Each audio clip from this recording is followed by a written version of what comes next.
Hello, my internet fans. Welcome, welcome, welcome, my internet fans and family. Welcome to the first week of Sunday Night Baseball here on the Simply Reliable Studios and the Casa D18 Studios as we're getting ready for this matchup between the Cleveland Guardians and the Seattle Mariners. Yay! So, excuse me while I'm getting my Roku device set up here.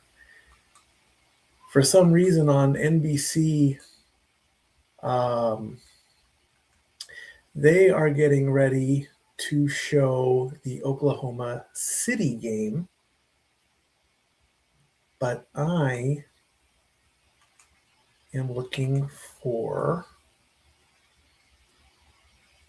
tonight's matchup on Peacock. There should be a pregame show going on.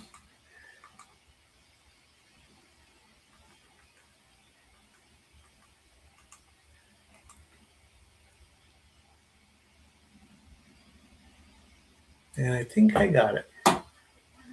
So we'll just let that play in the background. We've got basically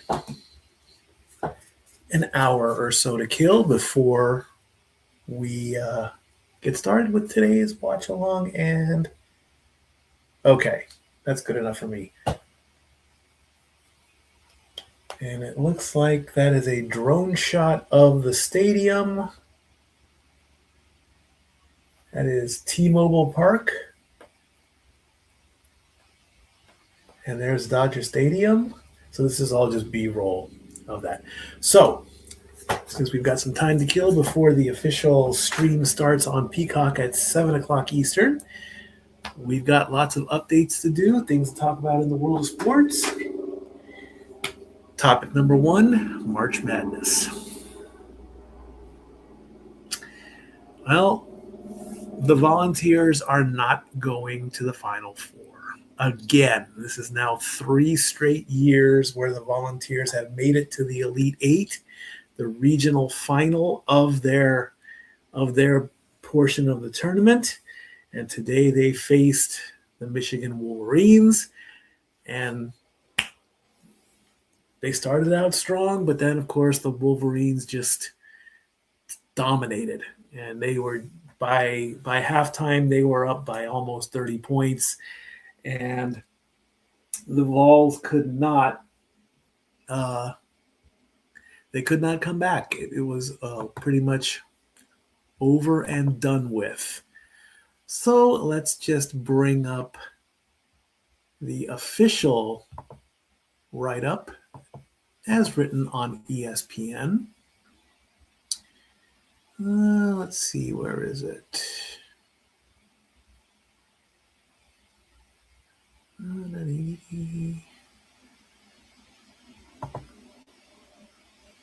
Yep, there's the recap. Yaxiel Lendenberg scores 27 points as Michigan rolls into the Final Four, beating Tennessee 95-62. This, of course, written by the Associated Press as presented on ESPN. Yaxiel Lendenberg scored 27 points. Elliot Cadeau had 10 assists, and Michigan rolled into the Final Four, overwhelming Tennessee for a 95-62 victory in the NCAA tournament on Sunday. Morez Johnson Jr. added 12 points for top-seeded Michigan, which posted its 11th victory this season by at least 30 points. Ade Mara had 11 points and blocked 2 shots in the Midwest Regional Final. Making the most of its size and athleticism on both sides of the court, Michigan, with a record of 35-3, advanced to its first Final Four since 2018 and 9th overall. Next up is a showdown with Arizona in Saturday's national semifinals. Under second-year coach Dusty May, who took Florida Atlantic to the Final Four in 2023, the Wolverines became the first school to win at least 4 games in an NCAA tourney by double digits, while scoring at least 90 points in each. Lendeborg, who was named the region's most outstanding player, was 10 for 19 from the field. He became the first Michigan player to score at least 23 points in 3 consecutive NCAA tournament games since Juwan Howard did it in 4 straight in 1994. Jacoby Gillespie scored 21 points on 8 of 22 shooting for Tennessee with a record of 25-12, which lost in the Elite Eight for the 3rd straight year under coach Rick Barnes. The 71-year-old coach reached his only Final Four in 2003 with Texas. Felix Okpara finished with 10 points and 7 rebounds for the Volunteers, who shot just 32%, 24 of 76 from the field. Each team had 42 rebounds, a major problem for a Tennessee team that usually enjoys an advantage on the glass. Michigan grabbed control with a 21-0 run in the first half, going from a 16-14 deficit with 11:22 left to a 35-16 lead with 6:10 remaining. Once again, Lendeborg was the conductor of an offensive show for the Wolverines. The 6'9" forward switched hands on a slick reverse layup, then made a no-look pass to Roddy Gale Jr. for a three-pointer on a fast break. Then he set up a three by Cadeau with 7:52 to go. After Tennessee made a push to get back in the game, Lendeborg scored on a fast break and found Trey McKinney for a three at the end of a 7-0 run that made it 48-26 at halftime. It was more of the same in the second half. Mara, a 7'3" center, stepped outside for one of the Wolverines' 10 three-pointers.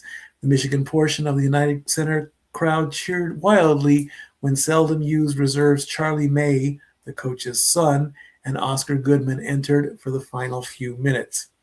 Goodman scored with 2:32 left, and May made a three with 1:02 remaining for Michigan's final basket. So that's going to pretty much do it. 3 teams are locked into the Final Four. It's going to be Michigan, Arizona, and right now Duke is playing UConn, and the 4th team is Illinois. So it's Arizona versus Michigan on April 4th. That matchup is locked in. The winner of Duke and UConn will face Illinois to finish out the Final Four. Those 2 teams play on April 4th, and the national championship, I believe, is 2 days later on April 6th. So that's going to do it for the Vols in basketball this season. I do believe that I think football season is opening with the Orange and White Classic. I think that starts around summertime. And, of course, the Vols are playing baseball this season as well. So we'll definitely keep a look at that. So what's been going on in the MLB in the only, let's see, the season started, Wednesday night? Thursday night? Somewhere in there?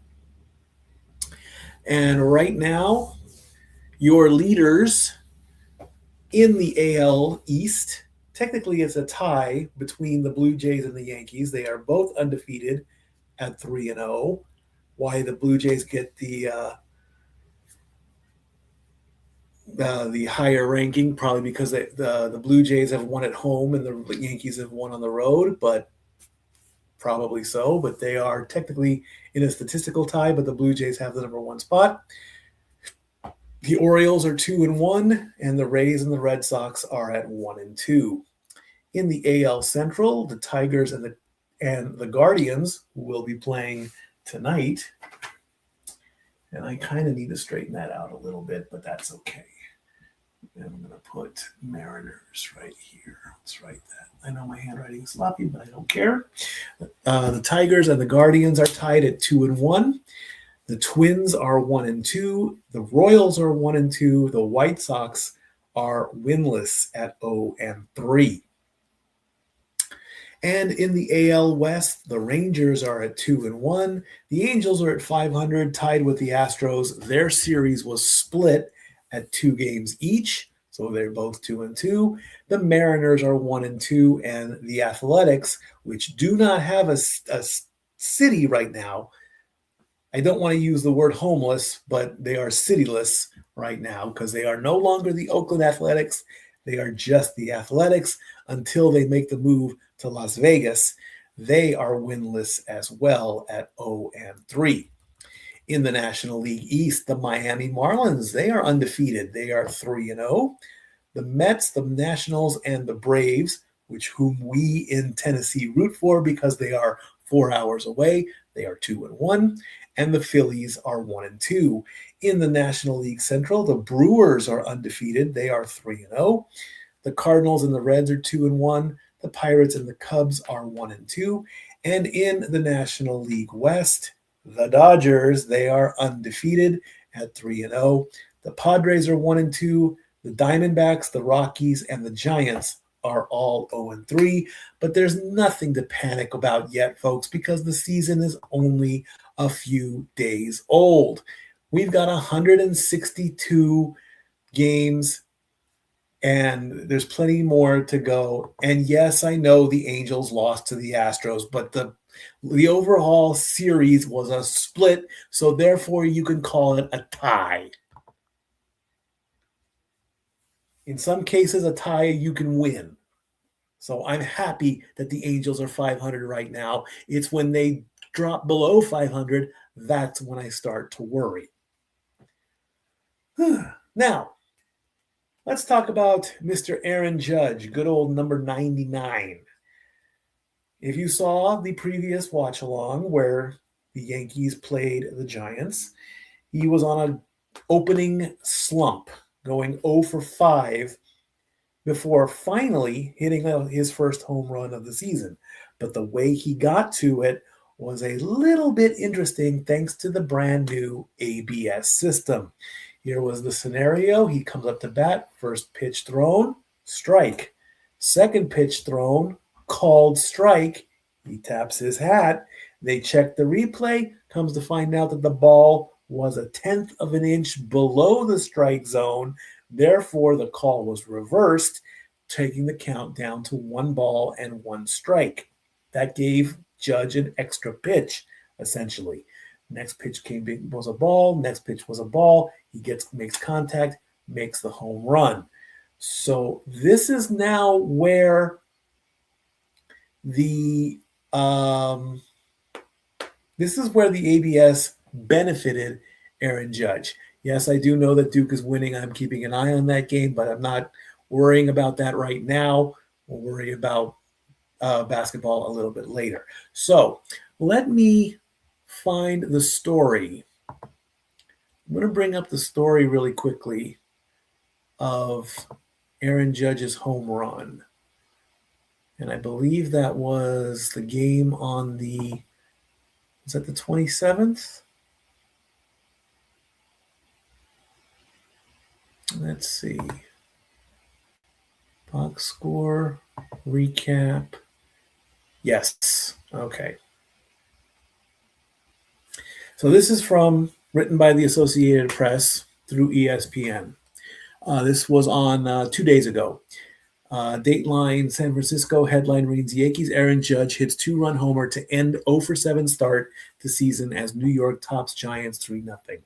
Aaron Judge hit a 2-run homer in the 6th to end an 0-7 start to his year after the two-time reigning AL MVP had a strike call overturned by the automated system earlier in the same at-bat when he challenged, and the Yankees beat the Giants 3-0 on Friday. After going hitless on opening day for the first time in the Yankee shutout win 2 days earlier, Judge connected on a 405-foot drive to left with an exit velocity of 109.1 mile per hour pitch that broke up a scoreless game and marked his 4th career home run off Robbie Ray. The ball bounced off a staircase just inside the foul pole. It was the 7th pitch he saw from Ray and 5th after the slugger challenged a strike call, an 86.1 mile per hour slider from plate umpire Chad Fairchild, and had it overturned to a ball by the so-called robot umpire. And that's what it says on ESPN, the so-called robot umpire. Let's give it its official name, ABS, Automated Balls and Strikes. The Giants, who had just one hit, are the first team to be shut out with 5 or fewer combined hits over the first 2 games of the season. Judge was booed again by the sellout home crowd of 40,273 after he chose to stay with New York. Oh my goodness. Excuse me. As he chose to stay with New York as a free agent in December 2022 on a $360 million 9-year contract rather than return home to his native California and join San Francisco. That was it. I did hear that he is a California native, but can you really see Aaron Judge in a Giants uniform? I don't think so. Giancarlo Stanton homered 2 batters later to greet Giants reliever Jose Butto to back right-hander Cam Schlitter. Tony Vitello, Tennessee Volunteers, will have to try again Saturday. That was yesterday for his first managerial victory after losing his debut Wednesday when the Yankees opened the MLB schedule by blanking San Francisco 7-0, despite Judge's 0 for 5 day. So, let's see. So the Giants, well, they're 0-3. Yeah. And their next game is coming up tomorrow as they travel to San Diego for a series there. So Tony Vitello is still getting his cleats ready, I guess, there. And we're going to turn this camera just a little bit so you can see, even though my head's in the way there, so you can at least see the stat board 9,000 there as we're getting closer and closer. First pitch is scheduled for 7:20 p.m. and the game is on Peacock tonight. So that takes care of basketball. Not much is coming up. Let's see what's going on with the rest of the MLB today. These are today's games. Astros beat the Angels 9-7. That's okay. Their series is split. The Royals beat the Braves 4-1. Orioles beat the Twins 8-6. Rangers beat the Phillies 8-3. Blue Jays beat the Athletics 5-2. Reds beat the Red Sox 3-2. Marlins beat the Rockies 4-3. Pirates had to go into extra innings to beat the Mets 4-3. Brewers beat the White Sox 9-7. Rays beat the Cardinals 11-7. And the Nationals beat the Cubs 6-3. Diamondbacks were off today. They are getting ready for a series tomorrow, I believe,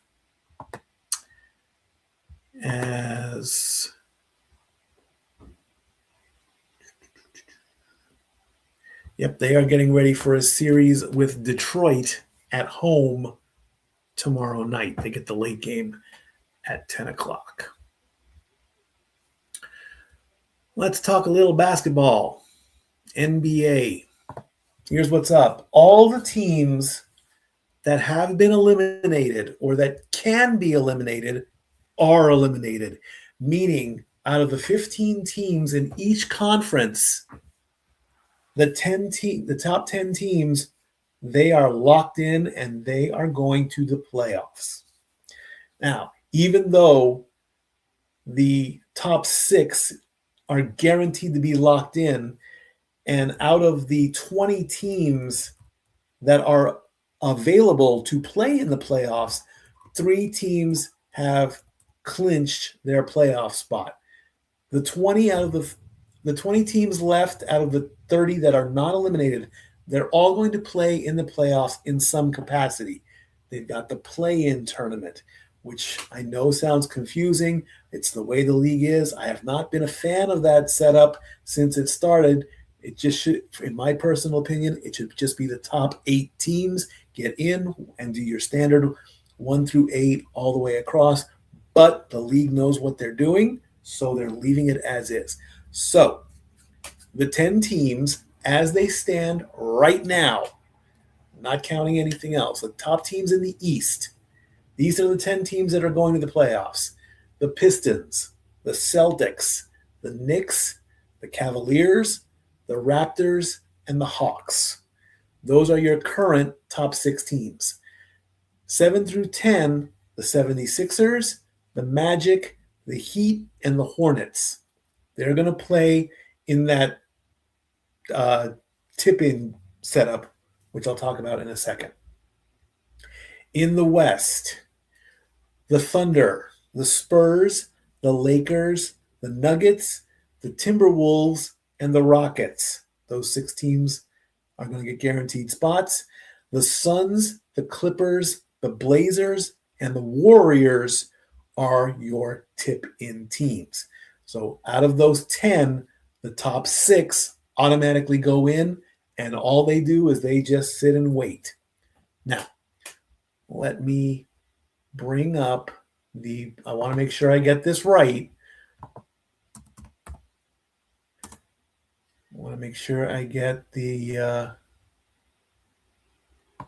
NBA playoff picture. Okay. So the teams that are 7, 8, 9, and 10 in the West right now: Phoenix, LA Clippers, Portland, Golden State. 7, 8, 9, 10. In that setup right now, if the playoffs were to start today, the Suns would play the Clippers, the Trailblazers would play the Warriors. The winner between the Trailblazers and the Warriors, the 9 and 10 team, the winner advances, the loser is out. So if the Trailblazers defeated the Warriors would be out. If the Warriors defeated the Trailblazers would be out. The winner of the 9 and 10 plays the loser against, in this case, the Suns and the Clippers. The Suns are 7, the Clippers are 8. The winner of that matchup, the winner of 7 versus 8, becomes the official 7 seed in the official bracketing. Right now, they would play the Spurs. The loser of 7 versus 8 plays the winner of 9 versus 10. So, if the Trailblazers beat the Warriors and the Clippers lose to the Suns, the matchup would be the Clippers versus the Trailblazers. Winner gets in, loser goes out. Winner becomes the 8th seed. They would play the Thunder, and so forth. I know it is complicated, but who knows what happens? Question coming. Can the Nuggets catch the Lakers for the 3 seed? Well, let's take a look here. Let's go back to my NBA. Where is my NBA tab? No, that's the NBA Finals.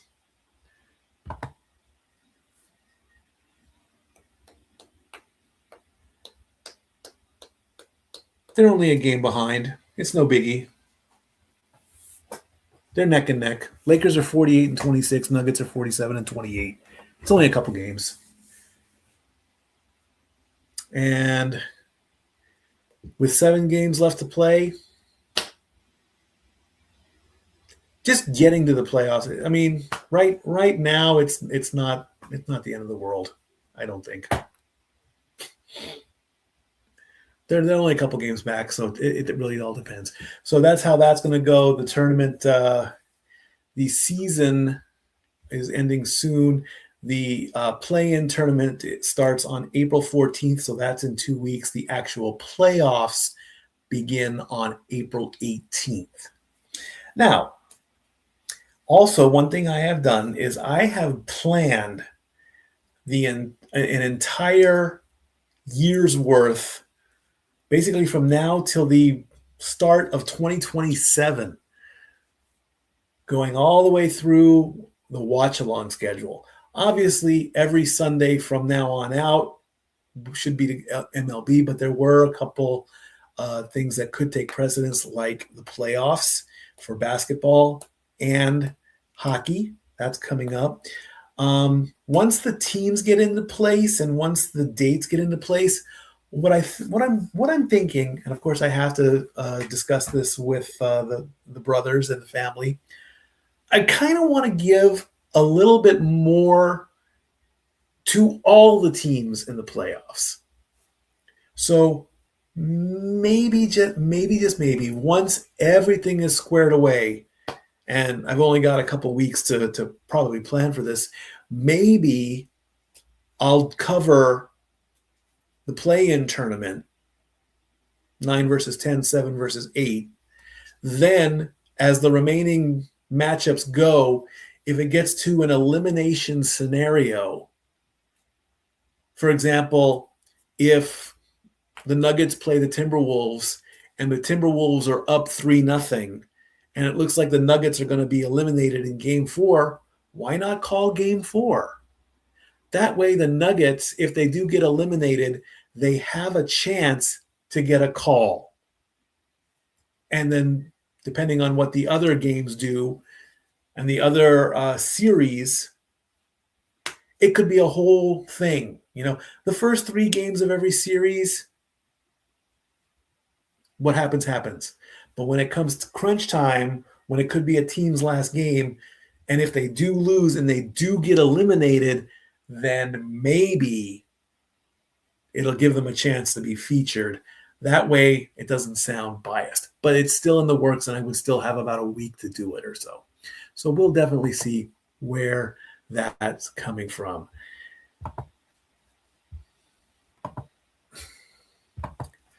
Yes, I am aware of this, but it is also a pending litigation, and so I'm not really going to talk about it. It did happen, but it is a court case that I don't know all the details about. So there you go with that. It was breaking news about a week ago, but I really don't want to cover much about it. I mean, stuff happens like that. People get in car accidents all the day. So there's that at least. All right. We've got a couple minutes before the top of the hour. So this is going to give us a chance to take a quick break. Let me make sure I have the correct. Yes, good. Did that get put in there? Probably did. Either way, take a quick break, grab a bottle of water, and we'll be right back. And now for a taste of things to come.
All the wrestling.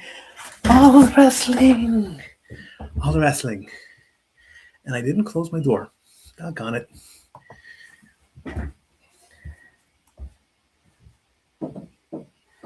All right, the graphic is coming up.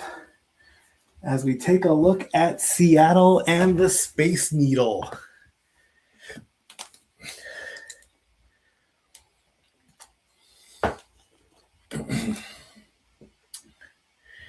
And there is T-Mobile Park, the Guardians against the Mariners, and this is taking place on Peacock. And there's Ahmed Fareed welcoming us to the ballpark on a Sunday night.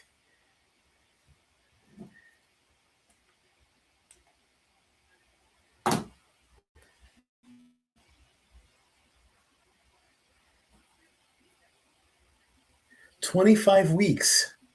Wow.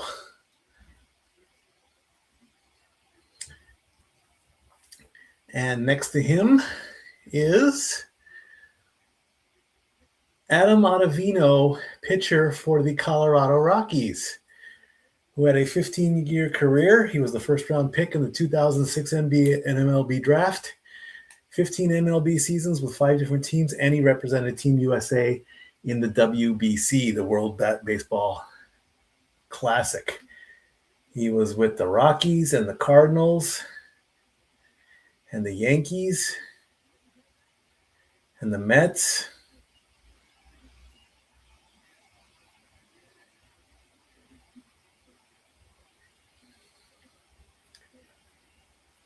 Check out that. Oh, wow. They have a trident for hitting a home run.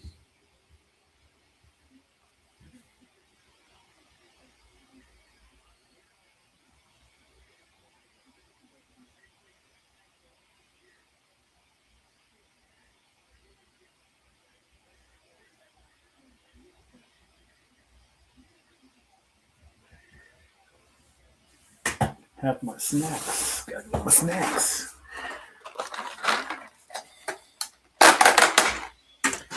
Went to the grocery store, bought a bunch of snacks. Jerky, cherry candies. Got my almonds. Have a big bag of pretzels.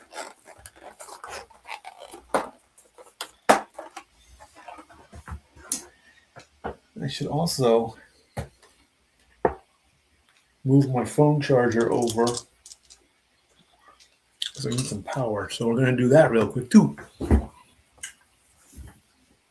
got to charge up the phone.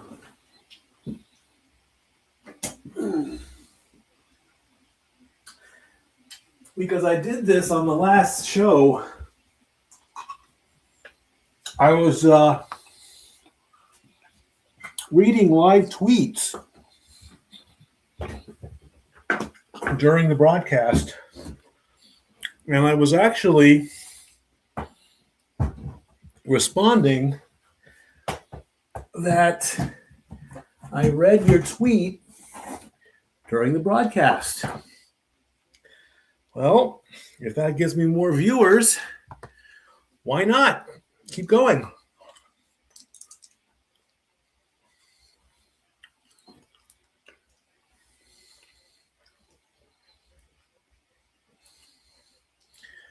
As we take a look at Chase DeLauter, or maybe DeLautier, who is 5 of 14 with an average of 357, 4 home runs, and 5 RBIs in only 3 games. He's got the hot bat.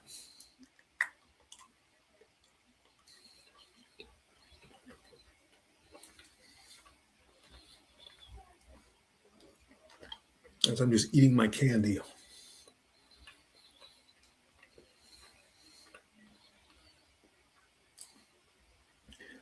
Now, what I did was I just read the tweet. I did not read your names. I do apologize for that. Well, let's see what the hashtag is.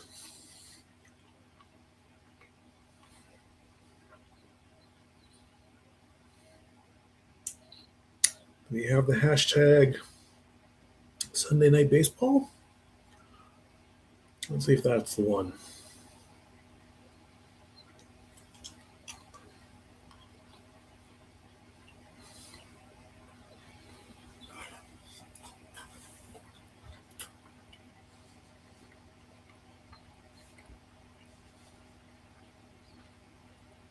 Yep.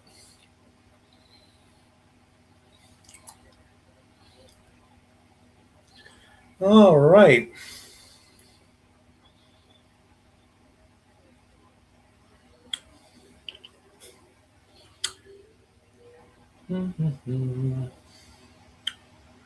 Let's see what we got here.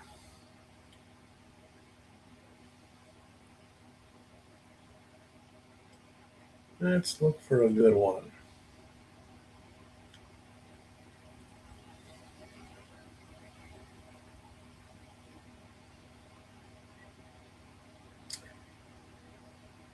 Well, there's the official one, so we definitely have to retweet that. So we'll do that live. No, not that.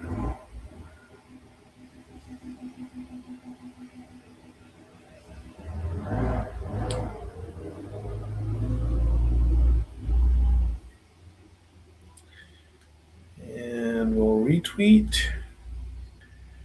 We are live. Hashtag Sunday Night Baseball. Cool. Now, if anything else pops up, we will we'll see if there's any plays or anything like that. Now, where is my marker? Right here. That does need to be a little bit. We need to redo this because it's not even. I am a bit of a perfectionist. So that's even. So we need to bring up the. Let's bring up today's matchup. Duke leads 69-65 with about 3 minutes to go in their game.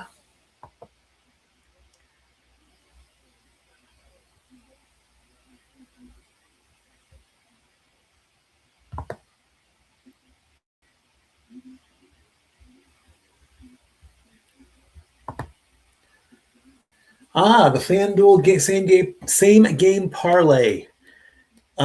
If there are no runs in the first inning, the Mariners lead after 5, and there are over 6.5 runs scored, it pays 6-1. Not a bad little parlay there. All right, Donovan, Raleigh. Next is Rodriguez. So we want to go right about there. Rodriguez, Naylor, right about there.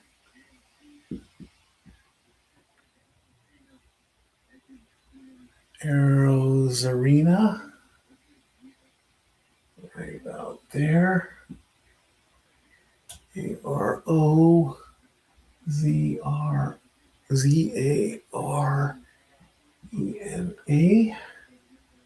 Sixth, Rayleigh. 7, Canzone. Young, and Rivas. Okay, that looks a little bit better. Okay. The matchup predictor on ESPN says that the Mariners are going to win with a slight advantage of 50.6 to 49.4. And we're taking a look at Julio Rodriguez, who is one of 2 Mariners with 30 or more home runs and 30 or more stolen bases in a season, the other being A-Rod. And of course, this is also, I believe, this is the last game of the day. I think. Let me make sure. Yep, every other game has been squared away, so this will end opening day weekend.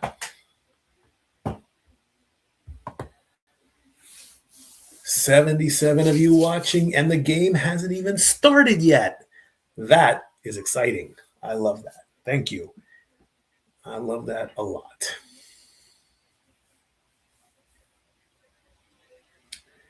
All right. So getting closer and closer. Let me confirm one final thing. Yep, 7:20 p.m. So there we go. Let's take a look at some of the parlays on FanDuel. I'm going to get the good old, oh boy, I need some power on this phone. Big time. At some point during the season, I am going to make a parlay. Or I'm going to bet a parlay, first of all.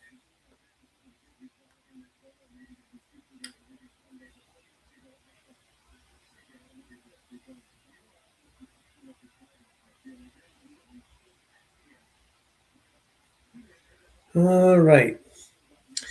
So,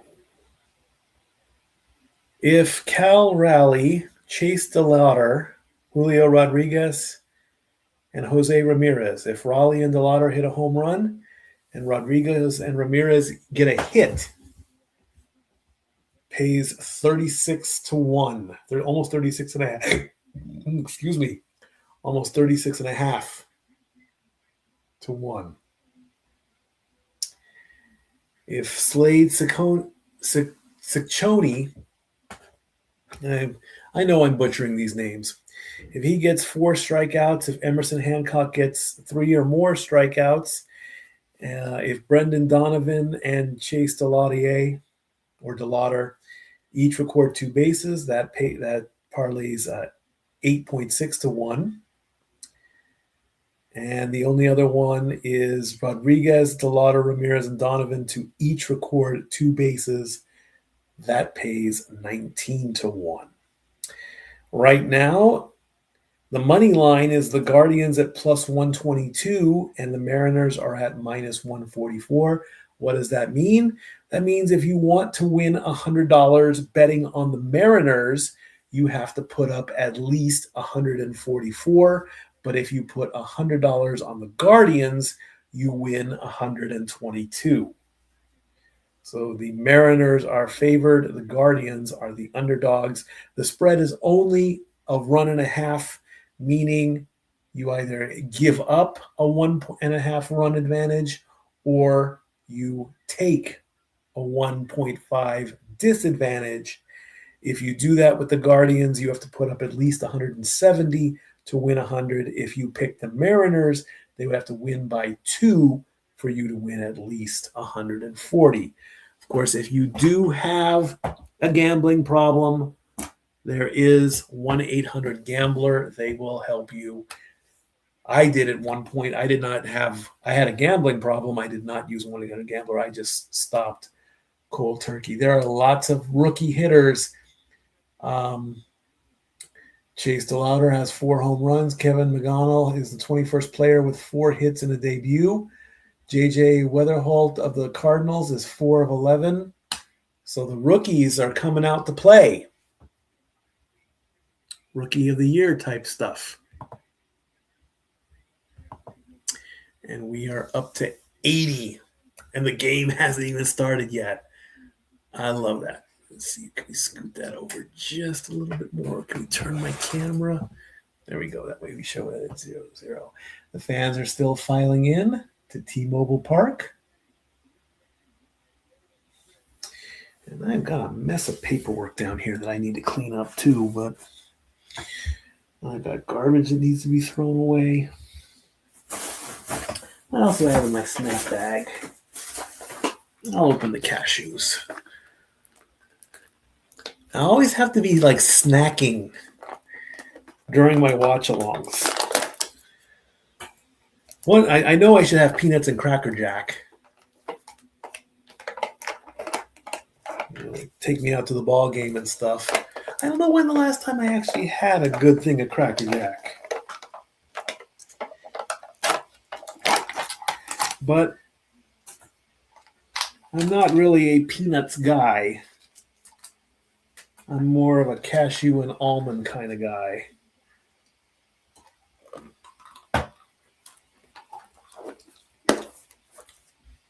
Are these even salted?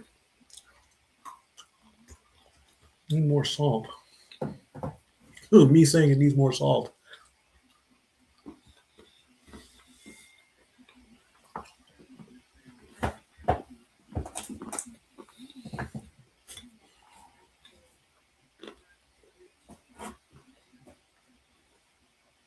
I'm not a salt guy. Mm-hmm. Mm-hmm.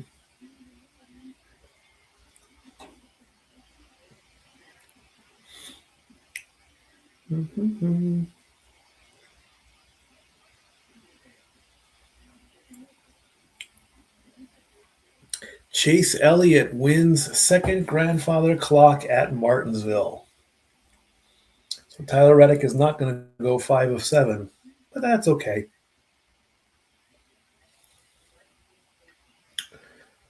Mm-hmm. Casey's walk-off homer gives Marlins first 3-0 start since 2009. The Miami Marlins swept the Colorado Rockies 4-3 on Sunday with Casey's dramatic ninth inning blast marking their first 3-0. This is from Twitter. 3-0 opening since 2009 and just the third time in franchise history.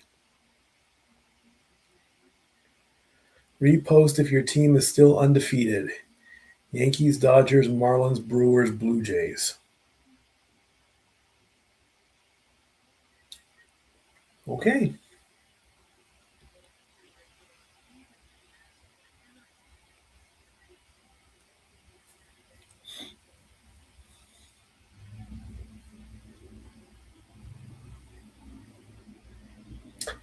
Here's a good tweet. I am very impressed with the NBC broadcast for Sunday Night Baseball.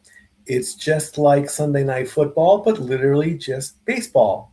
Now all we need is a Collinsworth Mahomes mention, and then it's very accurate. I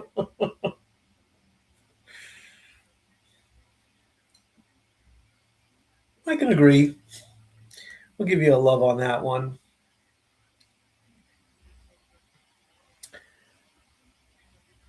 I read your tweet live on my Watch Along podcast.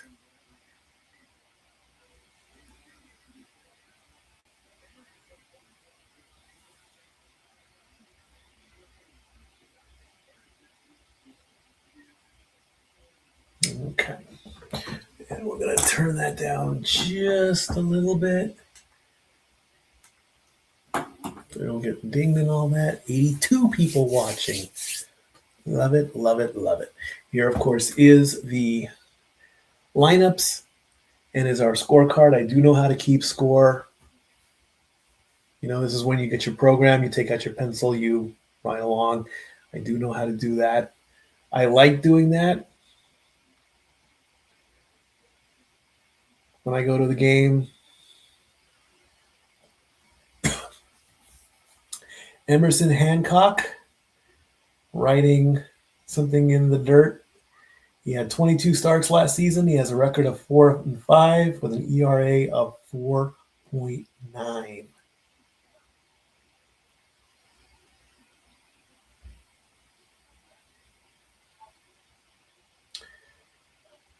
And it looks like we're almost ready for the first pitch.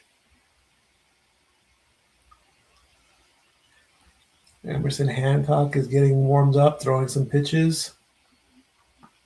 Seattle wearing white.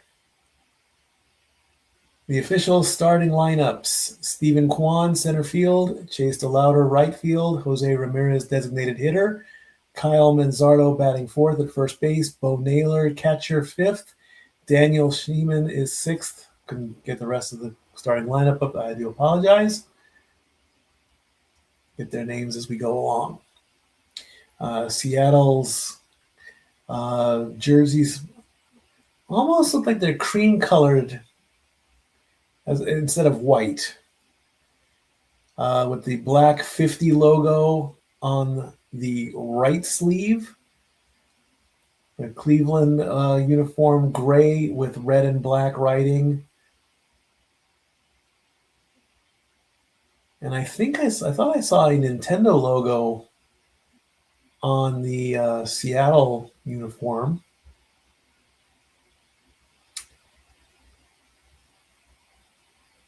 And it looks like we're just about ready. We're getting ready for that first pitch.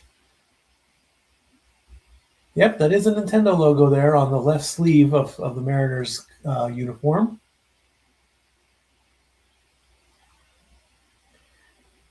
And let's play ball at T-Mobile Park. I did try to get the free MLB stuff. Stephen Kwan batting .272 last season. He is currently 4 for 14, no home runs and 1 RBI. And here comes the first pitch. And that is right in there for a strike.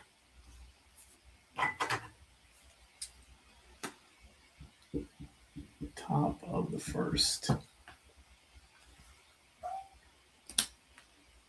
Next pitch. Up in the corner and fouled away. It's going to make the count 0-2.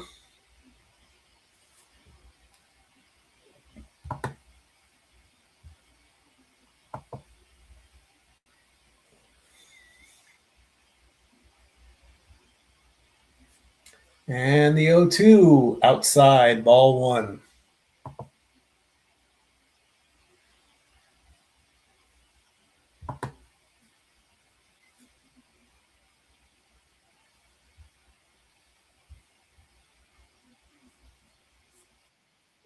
Way outside. Makes the count 2-2.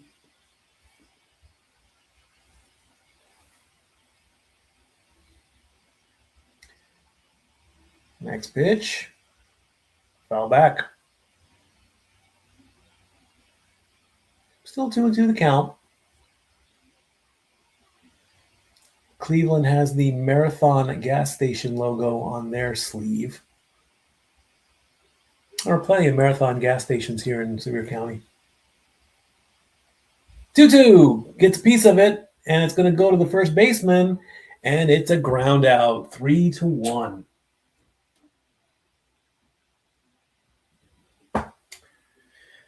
All right. So one away.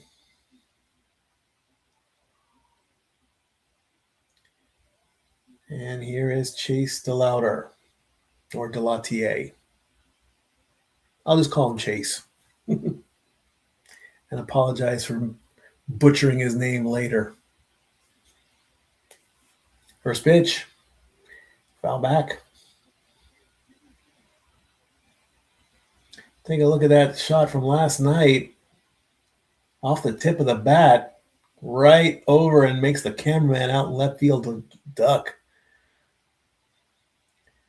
The 0-1. Low and in the dirt. That's a ball. 5 for 14 so far. Four home runs and 5 RBIs for Chase. And here's the 1-1. Way outside. Almost got him in the toe. Makes the count 2-1.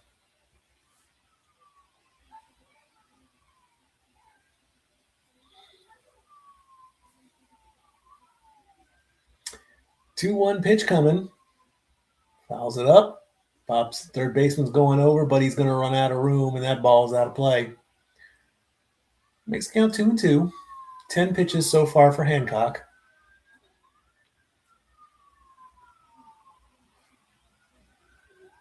Tell him to get loud on the first inning.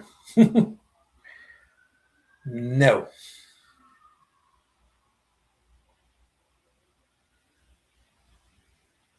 The 2-2. Swing and a miss, and down goes Chase. Strikeout number 1 for Hancock. And that's going to bring up Ramirez.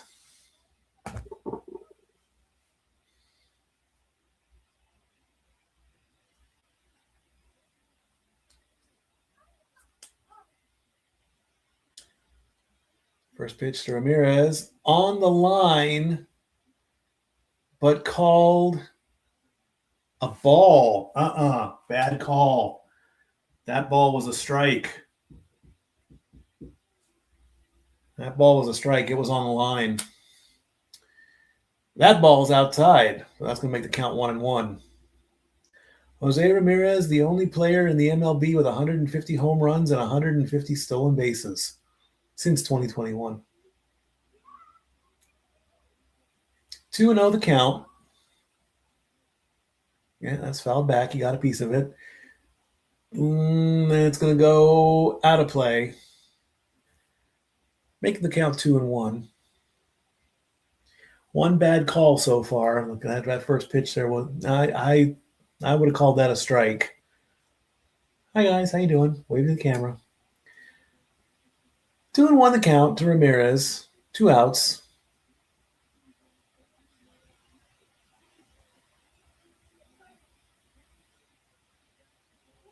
That's going to go foul. That makes the count 2-2.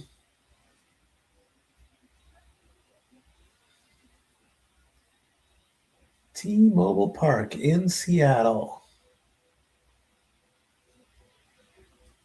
The 2-2 outside. It's going to make the count full.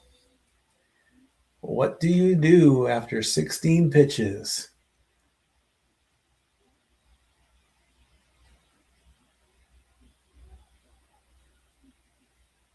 The payoff. And a good rip, but it's going to go foul. It hooked right.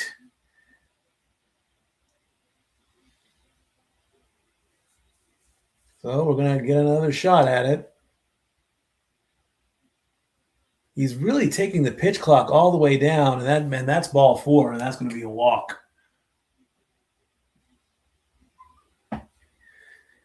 And that's going to bring up Manzardo with a runner on first. Hancock now at 18 pitches already in the first inning.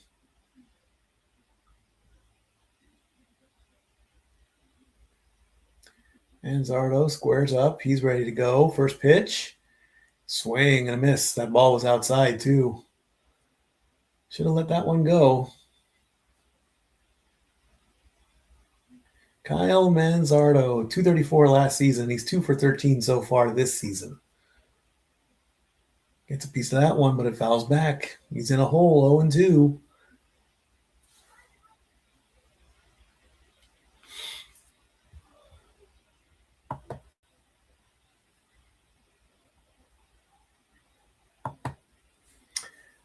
Can Hancock get out of this jam? Get out of this inning? Did he go? Nope, he didn't go. Ball curved low, so it's a ball. 1-2 the count.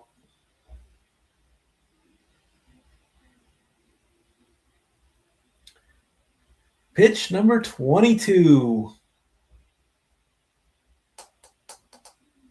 He got him. Swing and a miss. And Manzardo goes down for strikeout number 2. And that's going to put the Mariners coming up the bat.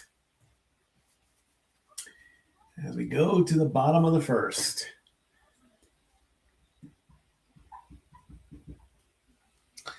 All right, let's see if we can find a tweet to read.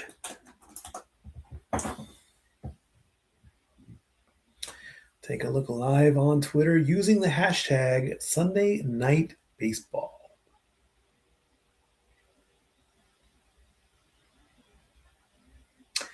Sunday Night Baseball being on Peacock is so weird. My entire life it has always been on ESPN.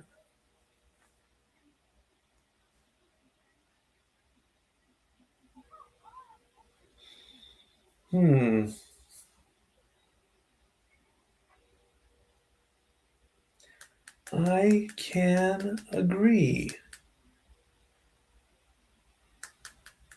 But let's call it an evolvement. Let's call it an evolving door. I read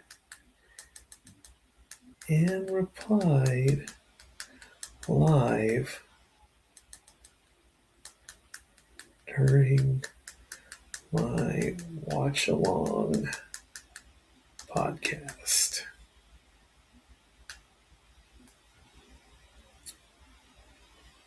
I did think that it was going to be on ESPN. I really, really did, but somehow Peacock got lucky, I guess, and they got a piece of the action.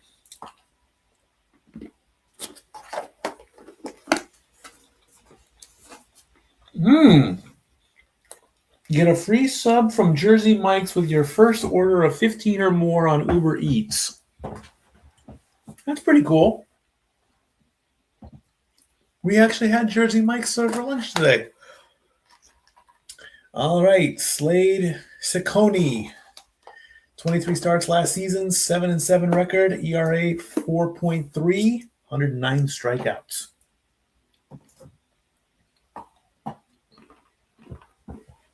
As Donovan takes the ball. Brendan Donovan, 4 for 11 so far with a home run and an RBI. Next pitch. Swing and a miss. Got him. Got him on that one. 1-1 the count. Long hair, beard. Wow. The 1-1. Got him up top there. For Seattle, 7 of 18 hits have been home runs so far. That's overall. The 1-2. Way outside curveball, and did it get him? Is that being hit by a pitch? Yeah, it got him on his foot.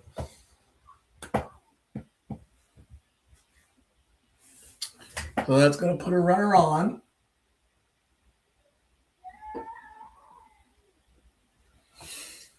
And Cal Raleigh is up to bat.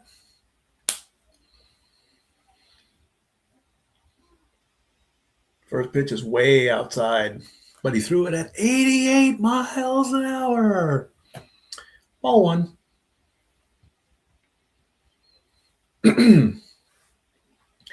Raleigh in 2025 had 60 home runs, the most by a catcher. Wow, there you go. That one's on the line. That's a strike. And the ump agrees.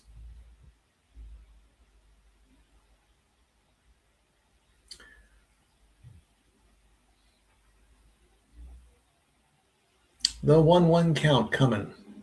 Way outside. Ball two.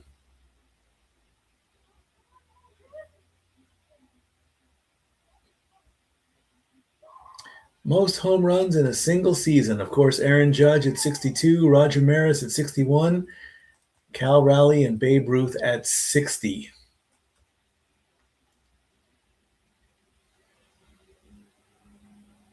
The 2-1 outside. Well, 3-1. He's got a pitch he can waste. Question is, how's he going to play it? 3-1. You can waste this pitch. And that ball's way outside, and that's back-to-back walks. Well, no, not back-to-back walks, but that's going to put Donovan on second and Raleigh. Now we've got runners on first and second, and here comes Rodriguez. Take a look at the official starting lineup. Brendan Donovan and Cal Raleigh have already played. Julio Rodriguez, Josh Naylor, Randy Arozarena, Luke Raley, Dominic Canzone, Cole Young, and Leo Rivas. Right now, the center fielder, Julio Rodriguez, is up to bat with runners on first and second. That ball was way outside, but Rodriguez swung on it, and he missed, so that's strike one. Batted .267 last season. He's only 1 for 11 so far this series with the Guardians. Next pitch. That's in there for a strike, and already he's in a hole, 0-2.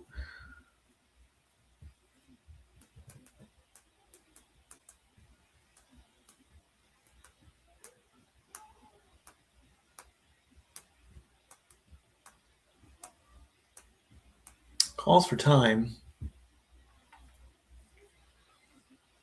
Got to slow down here when you're when you're in an 0-2 scenario. I mean, swinging on a way outside pitch and then getting a lucky one there. He's got to slow it down big time with runners on first and second.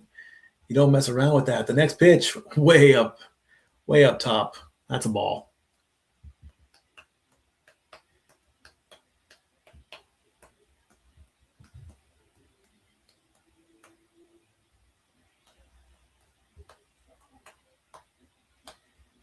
The 1-2. That's going to be a little nubber. Pitcher's going to go to third for the force out. So that's going to be fielder's choice.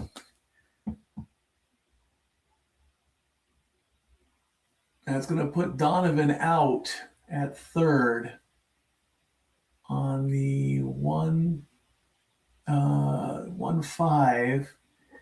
And Raleigh is going to advance to second. So we still have runners on first and second. Ball was just barely trickled by the pitcher. He picked it up, got the force out at third. So one away. Next batter, did he go? Yeah, he went on that one. That's a strike. This is Naylor. Josh Naylor hasn't had a hit yet. Not in this series anyway. He batted .295 last season.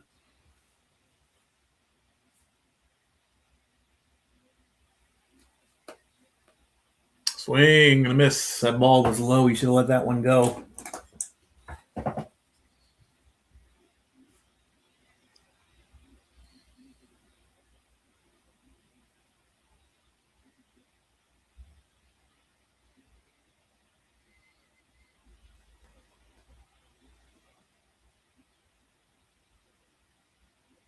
Oh, and to the count.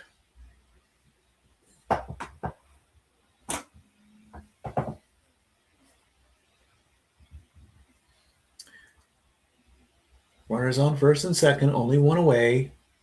Got a piece of it, hit it foul. And who's going to get the ball? A young fan from the ball boy.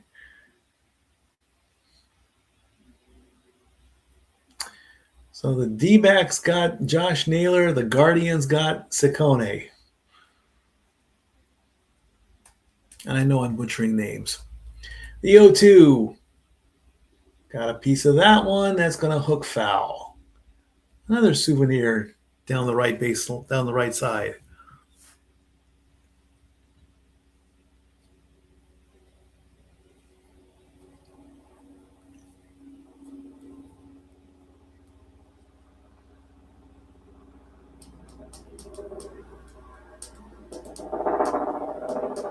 Next pitch.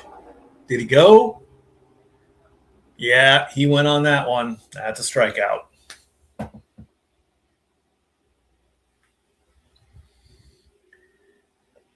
He tried to pull it back, but third baseman said, yep, that's halfway.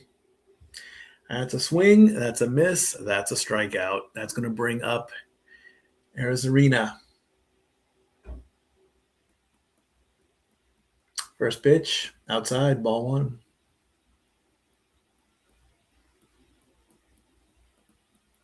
Randy Arizarena last season was .238. He's 2 for 9 so far this season. Next pitch, up in the corner, got him swinging on that one. Makes the count 1-1.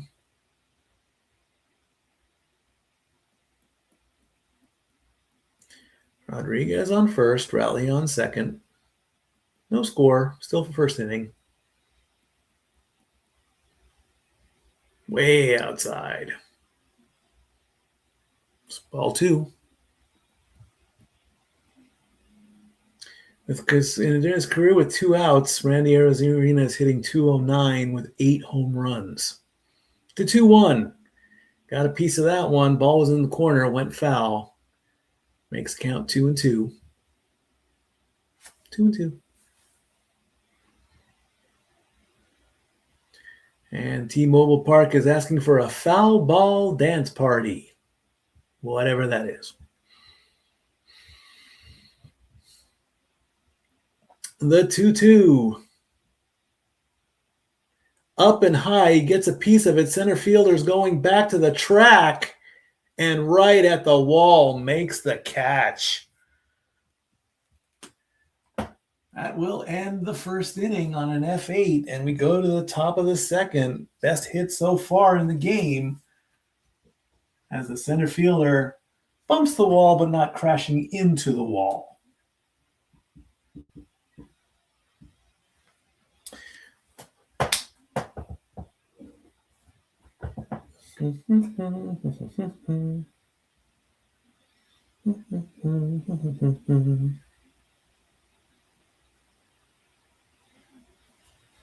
Let's see what else we can read on the tweeter. The Mariners cream-colored Sunday alternatives, are an absolutely beautiful uniform. Agreed. It is a nice. It does look. It is looking like a nice color there.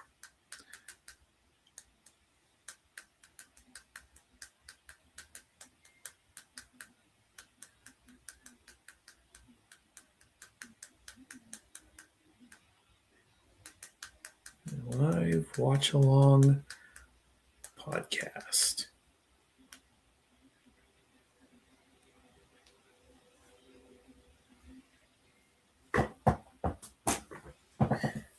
I was always fascinated when players would their uniforms were pristine and polished and pressed, and then they would slide into home plate or slide into the bases. They get all dirty, and then the next day, maybe it's like a brand new uniform every day. I didn't know that they do get brand new uniforms every day. I don't know.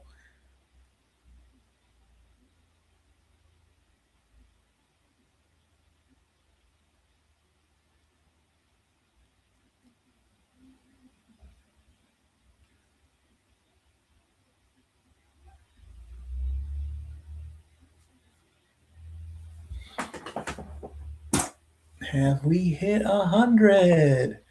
89. All right. If Naylor hits a home run on FanDuel, that's plus 650, DeLauder 700, and Ramirez 750. Sports betting is a thing. Top of the second, first pitch. That is a strike in the upper corner to Bo Naylor. 1 for 8 so far this series. Batted 195 last. Ball was up in the corner, so that's a strike. Next pitch. Right there you go. That makes it 0-2.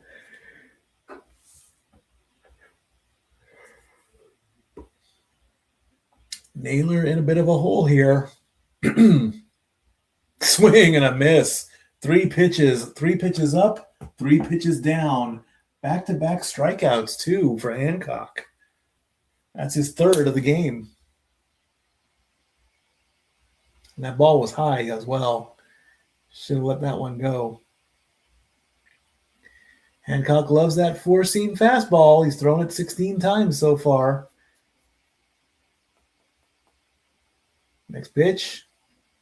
That ball was low, so that's ball 1. Daniel Schneemann. Got a 206 last season, only 1 for 6 so far. Next pitch, outside. Makes the ball 2-0. Did I call that first pitch a strike? I think I messed up on that one. The first pitch was a strike. Oh, well.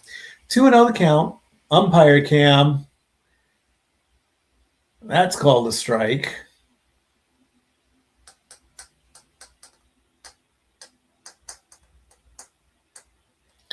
Two and 1 the count.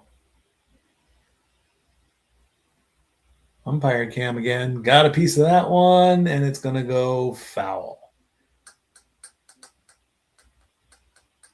I think with the challenge, I mean, pitcher, catcher, batter, I think they literally have less than 2 seconds to make their challenge official. 2-2. Got a piece of it. It's going to hook foul. You can't just complain and yell about it for 10 whole seconds, argue with the ump, and then tap your cap and challenge. I don't think it works that way. I mean, you literally have less than a second to challenge. The 2-2. Got a piece of that one. It's going to go foul down the line.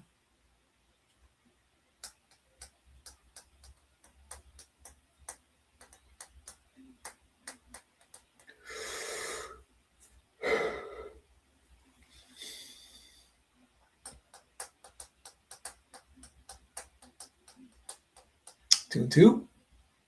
Got a piece of that one. That's going to go foul as well.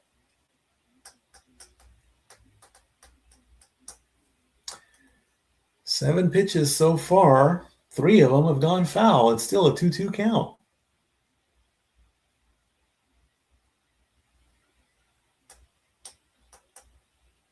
Got him on that one. That's a swing, and that's strikeout number 4. 3 in a row. Going back to the first inning, he did get a small little piece of it, but it was considered a strike, so it is a strikeout. 4 strikeouts so far.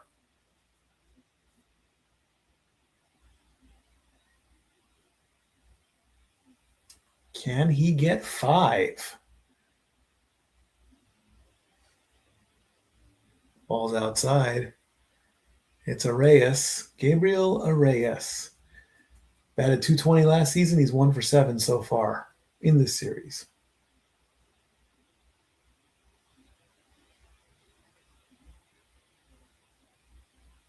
Got a piece of that one. It's going to go fair to the third baseman. He's going to throw and make the catch.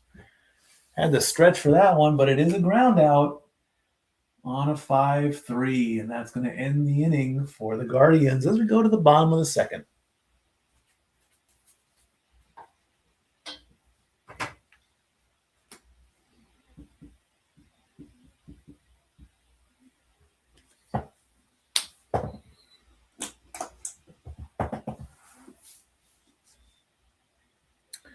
Let's see what else is being said.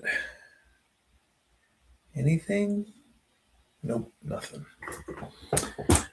Okay, what I need to get, let's see if, okay, we got way too many windows open. So we don't need the basketball one anymore. So those can go, unless we decide that we'll always go back to ESPN and do that stuff later.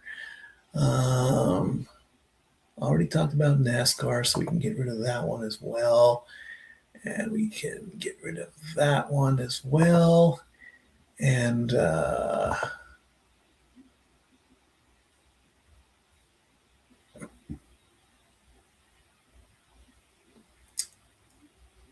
yep, Dory Lou wins. 600 points. Because if that made it official, is it official? I have a feeling it is official that the Final Four is now set. No, a buzzer beater? A buzzer beater upsets Duke, and UConn is the final team in the Final Four. Well, not quite a buzzer beater, but it was pretty close. We're going to have to check that on that one. Ah! That was scary looking. So UConn, Arizona, Michigan, and Illinois are your 2026 Final Four. Wow, who would have thought that, again, Duke not making it into the Final Four? That's a surprise.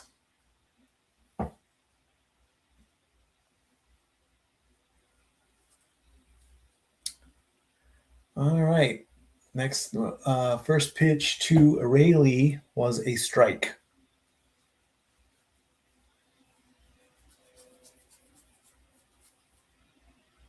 So we can get rid of that as well. Next pitch, way outside.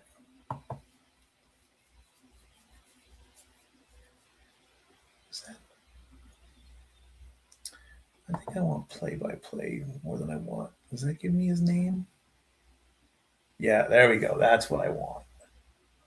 Luke Rayleigh takes a strike on that one. That's going to make the count 1-2. That's what I want.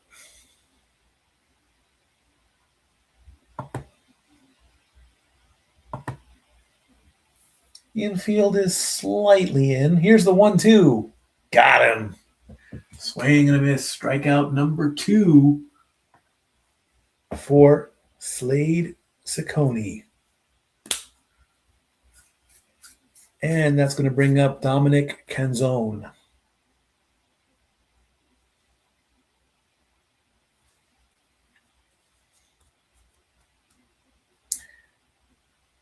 Looks like, it looks like it's raining in Seattle. First pitch is in there for a strike. The rain is coming down. And look at the little one. Fast asleep in Dad's arms. Next pitch, he gets a piece of that one, and it's going to go in between the third baseman and the left fielder, and the third baseman goes into left field and makes the catch. And that's an F5.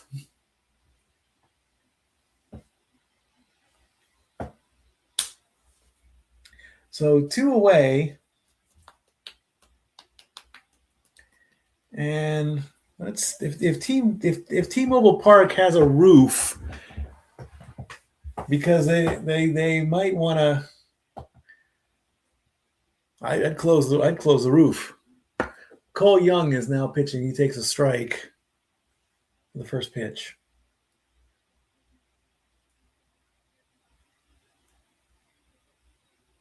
Of course, it rains a lot in Seattle. Next pitch is way out and way outside.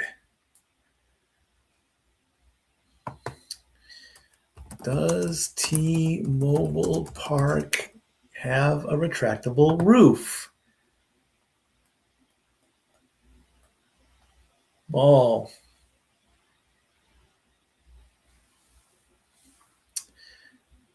Yeah.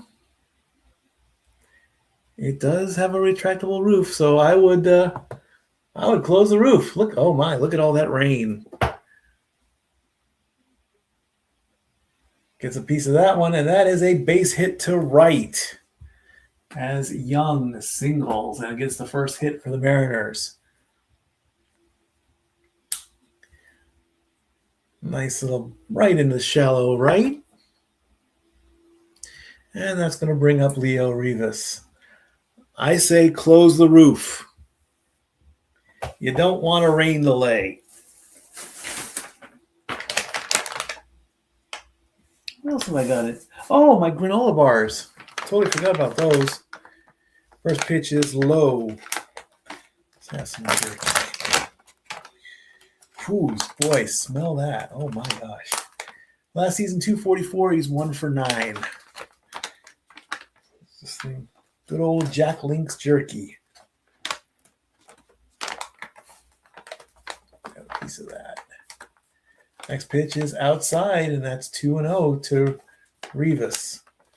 The problem with jerky is you just constantly chew on it. That's good. 2-0. That's a strike. That's a strike. Any way you slice it, that's a strike. Entering tonight, all challenges, 53% successful. Okay.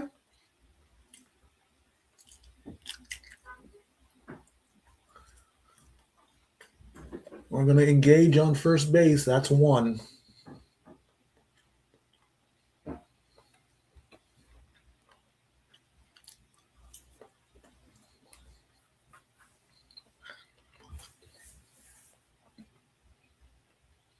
Got a piece of that one, but that's foul. It's going to make it 2-2.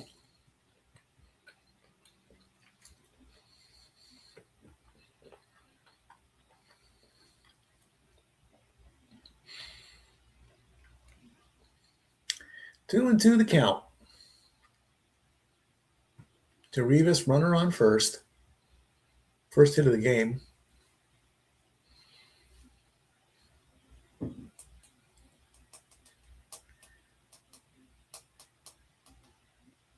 Ball's outside.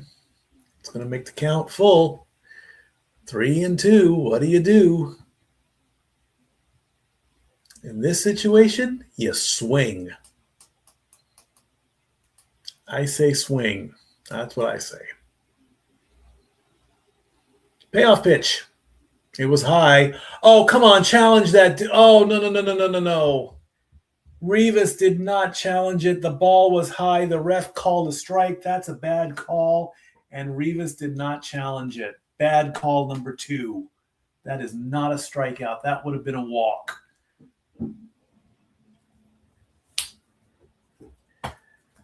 Rivas just turned away and walked back to the dugout, and he forgot to tap his hat.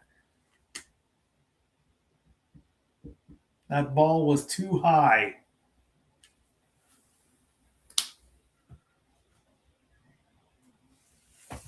That's why you challenge, friends. Somebody's got to say that on Twitter. If not, I will. Yeah, I'm gonna say it. That pitch was high.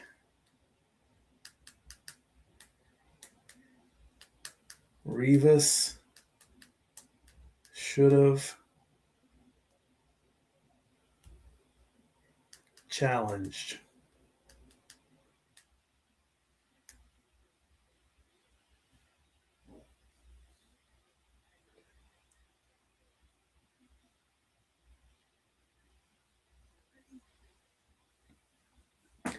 That pitch would have high. Well, yeah.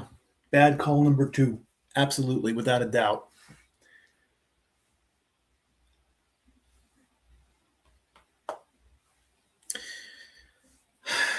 You've got the ABS. Use it. That's what I say anyway.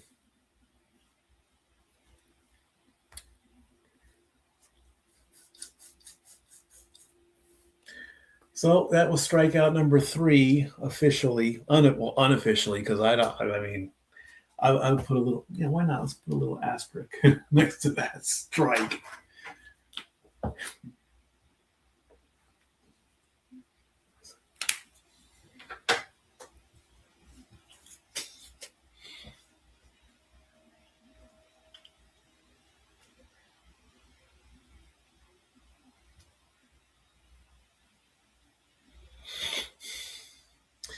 All right, we go to the top of the 3rd, and that's on the inside line, so that is a strike. CJ Kafis, the left fielder, is now batting. He's still hitless so far.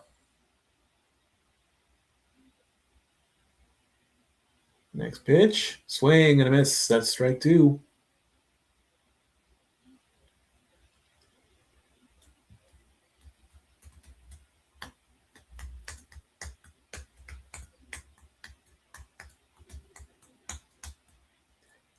Gets a piece of that one, fouls it back. And the guy in the hat with the green on his jacket, he flinched. I saw him flinch on that one. We're at 93 people already. Sweet. Can we get 100 before the halfway point of the game?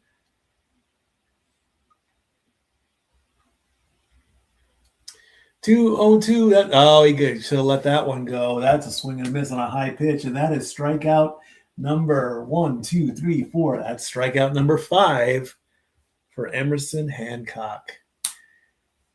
NBA Monday on Peacock. A couple games lined up as we're getting closer and closer to the playoffs. Playoffs start in about 2 weeks. Oh, look at that little guy. First pitch, gets a piece of it, fouls it back. Brian Rocio.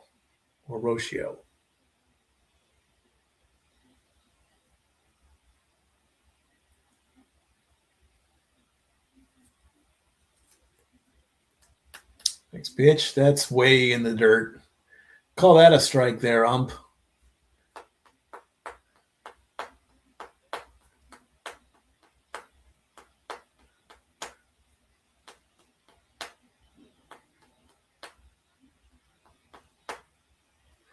One. That's a nice curveball.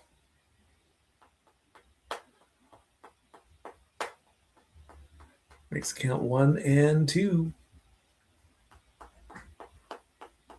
Can we get strikeout number 6? Outside. Makes the count 2 and 2.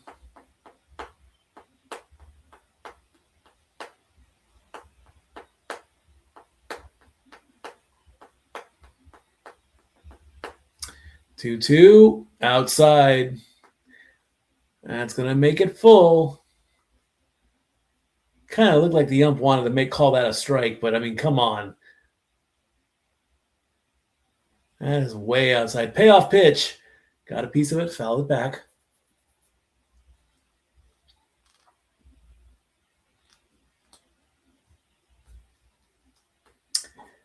Payoff pitch number 2.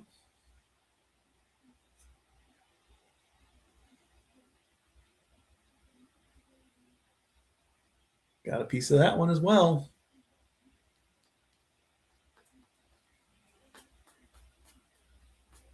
Emerson Hancock with 2 starts for the Guardians. 2-0.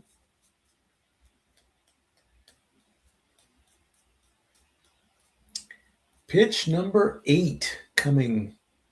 Got a piece of that one, fouled it back.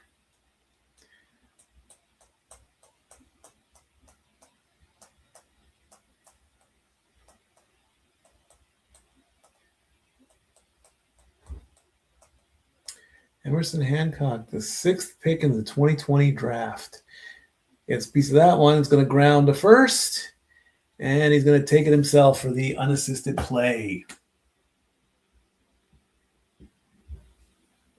Well, we go back to the top of the lineup. Stephen Kwan grounded out his first at-bat. Oh, look at that little one.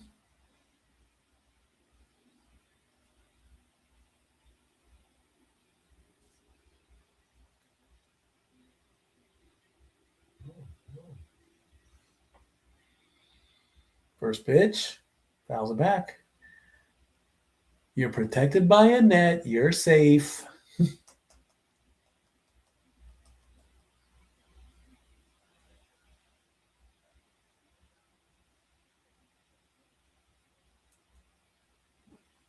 Oh, and 1 to Kwan, who grounded out his first. That's low.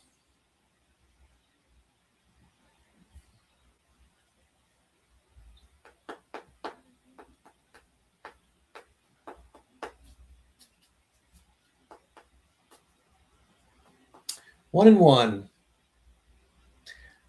He thought about that one, but that was a ball. Kind of looked like the ump almost started to go strike on that one, but luckily he didn't. Maybe he's secretly watching. 2 and 1. Got a piece of that one. It's towering up. The catcher takes off his mask, and Donovan comes all the way up from third base, almost right to home for the pop out, and makes the play. That's going to end the inning, and we're still in a scoreless game. So we go to the bottom of the third. Still no score.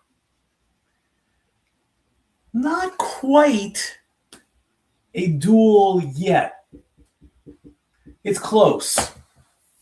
I mean, between the two pitchers, 5 strikeouts versus 3 strikeouts, 2.5 if you count that last one there, but still not quite a pitcher's duel yet. Maybe if we get to the 6th inning, I would call that a pitcher's duel, but right now, no, I would not.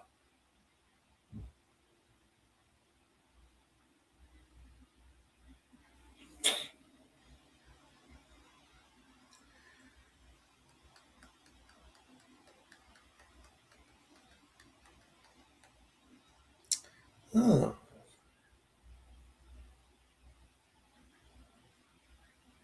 Great, a couple of hearts back. Sweet, love it.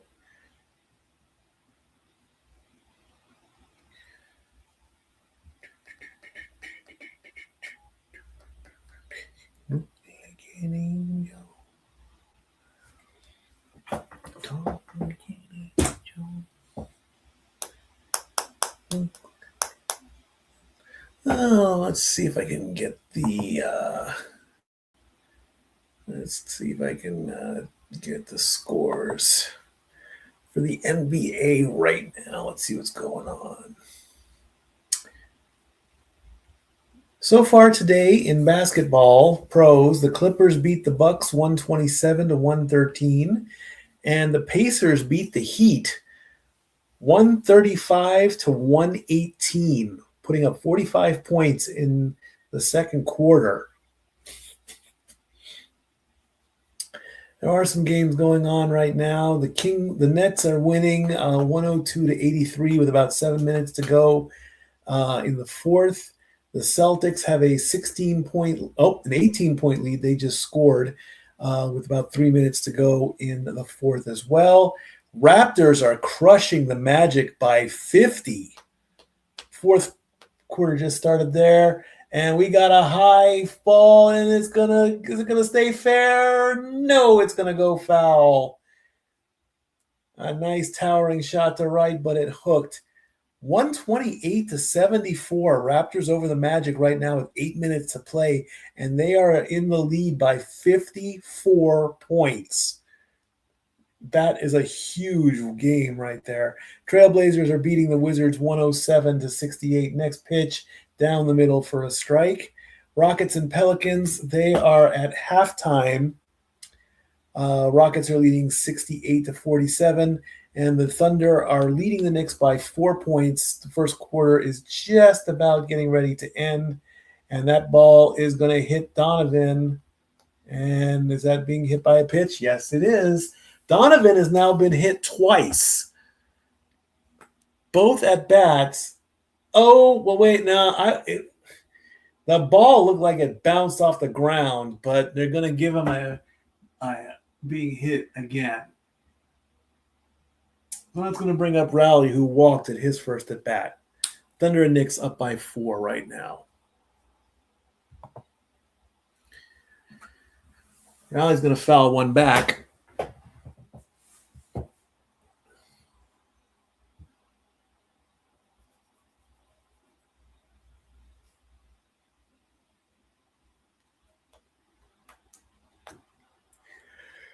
Oh, he wasn't count to Rowley.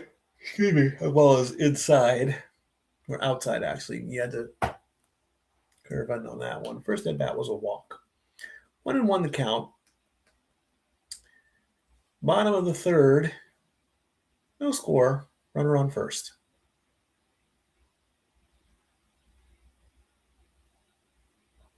That is on the line. That is a strike. That truly is a strike. No need to challenge that one. No bad call there. That was above the line. That's a strike.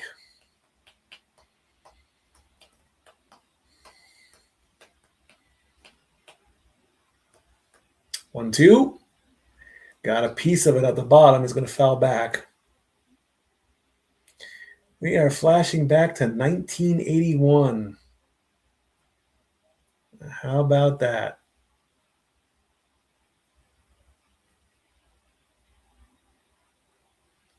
The 1-2.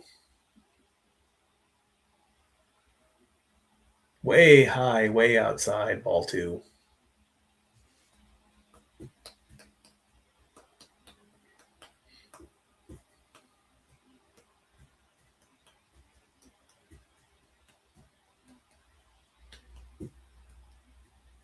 We're going to engage on first base. He's safe. You can do that twice. If you throw a third time and you don't get him, he advances. I don't know if we're going to see that this season or not.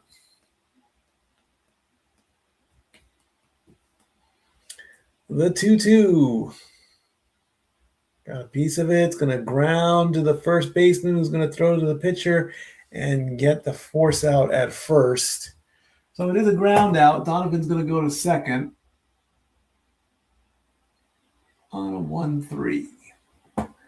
And that's going to bring up Rodriguez, who hit into the fielder's choice on his last at bat. Julio Rodriguez coming up.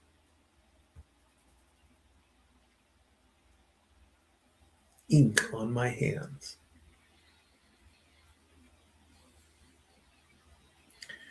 One runner out. Runner in scoring position. First, he got a piece of that one. It's going to go into left center. Center fielder makes the catch. First pitch, gets a hit of it, but it only goes so far. And that's going to bring up Josh Naylor. Steven Kwan has 4 gold gloves in each of his first 4 seasons. Third longest streak to start his career. 4 gold gloves. How about that?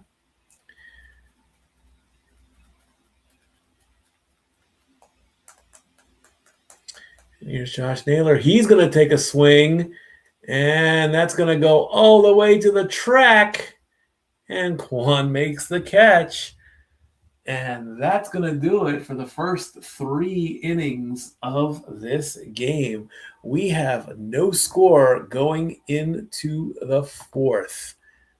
I'll let you guys know what's going on with the rest of the Simply Reliable Studios. And now for a taste of things to come.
All the wrestling.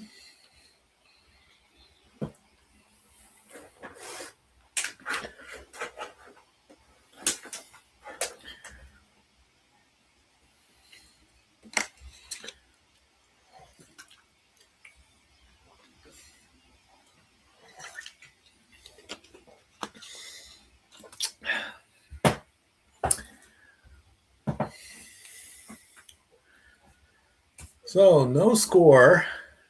Seattle, the only team with a hit, as Moose is picking his nose over Dan Wilson's right shoulder. First pitch to the next batter is a ball. And Moose. Next pitch is low. That's ball 2.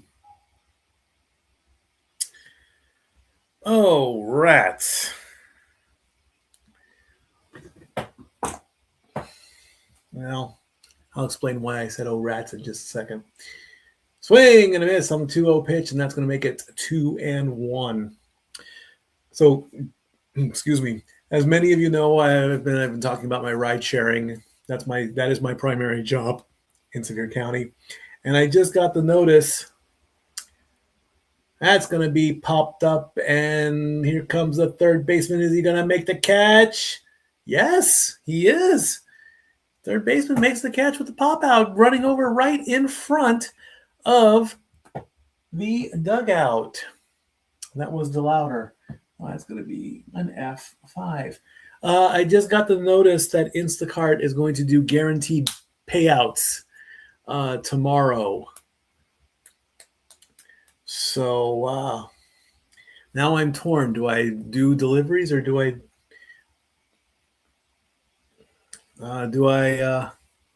get guaranteed money, or do I do some rides for Uber and make a little more money? So anyway, Jose Ramirez is up. He takes the first pitch, and that's a strike. And the next pitch is low for a ball.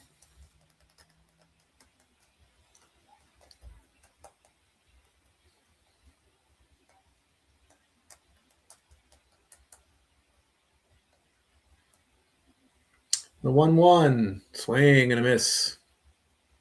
Strike two.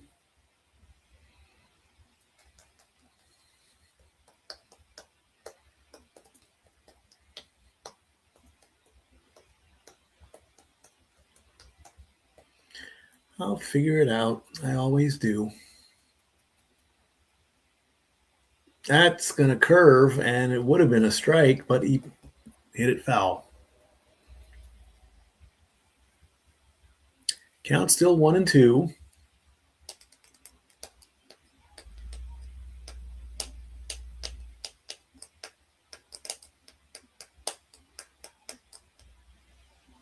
Outside.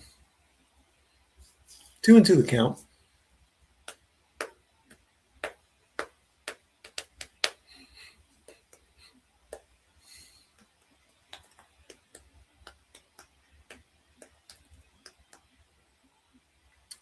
That is a strikeout. He got him swinging on that one. Strikeout number 6 for Hancock.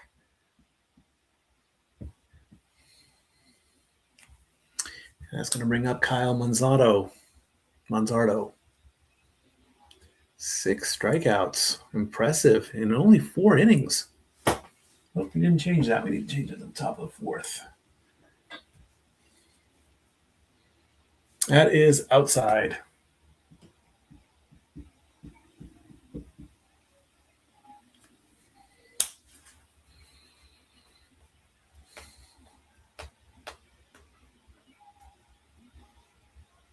That's in there for a strike.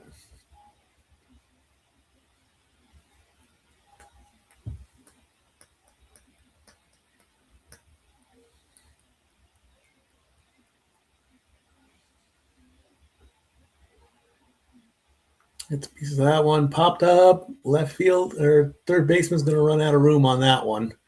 Donovan wanted to play that one, but not going to happen.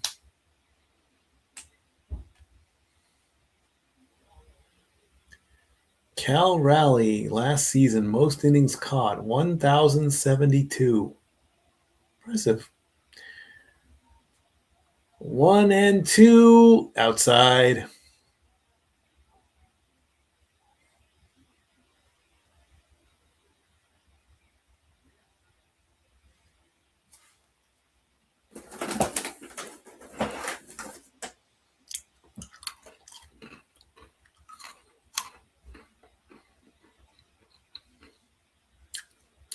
Nope, he didn't go. That's a ball.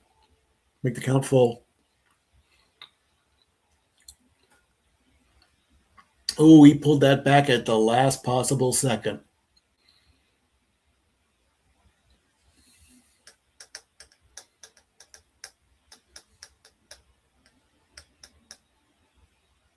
Got a piece of that one, fouled it back.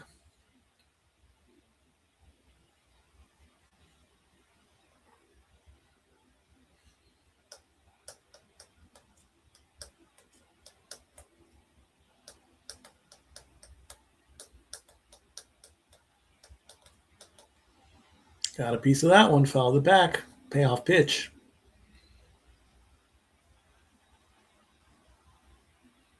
I wonder where the camera is on the umpire's head. Don't really get a chance to see it. Payoff pitch number 2 for Manzardo. On the corner. A challenge would not have helped on that one. That is a strikeout. It was right on the line. And that is strikeout number 7. As we go to the bottom of the 4th.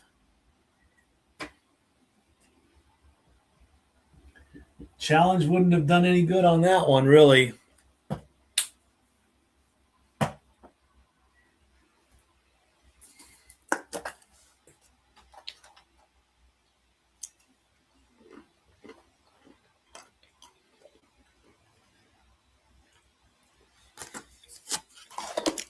Boy, for salted. It tastes very salted.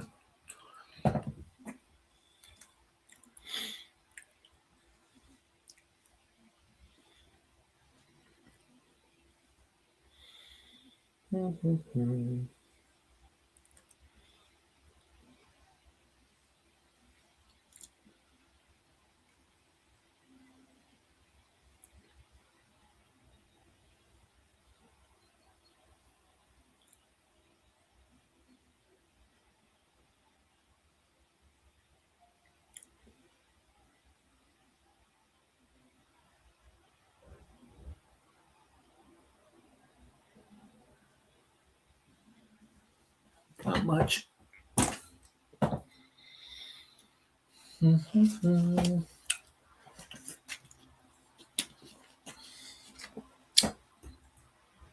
So yeah, $72 guaranteed on Instacart.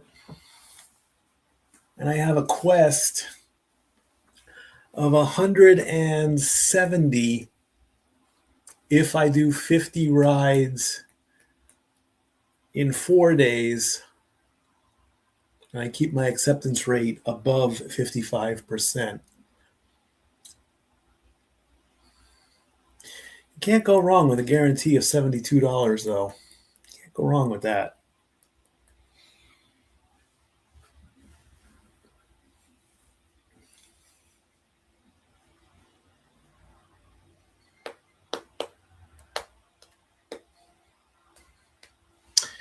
We got some fish.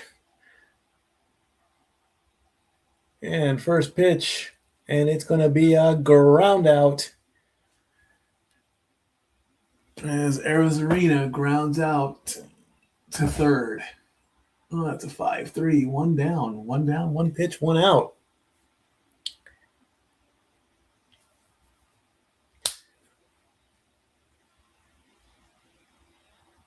The salmon run. What are the strange, silly things they do in Seattle? First pitch to Luke Raley is a strike. He struck out his first at bat. Batted .202 last season. That one's on the line as well.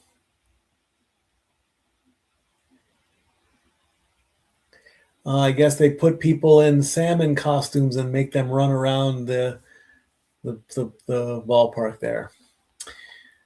0-2. That ball's in the dirt. That's ball one.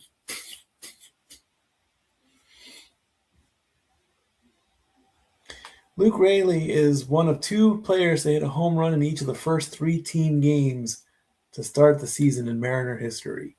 The 1 and 2. Way high upside. Makes the count 2 and 2.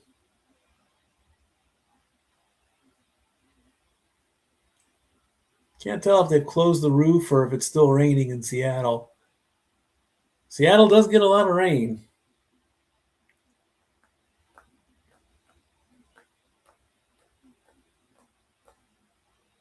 And that's going to go foul.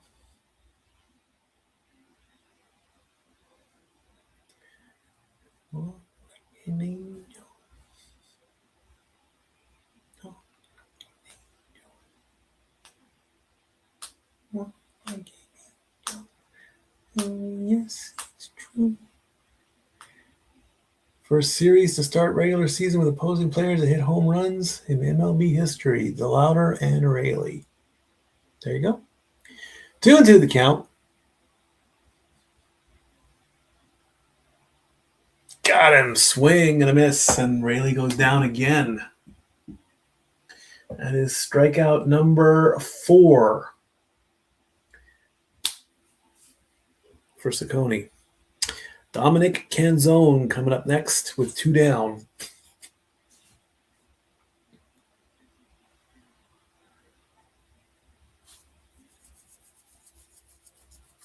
He loves that 4-seam fastball. Swing. That ball was low.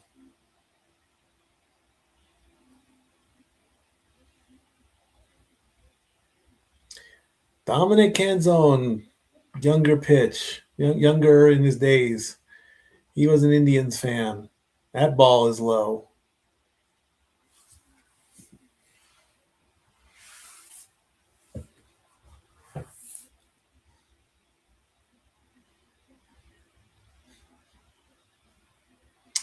The 1-1.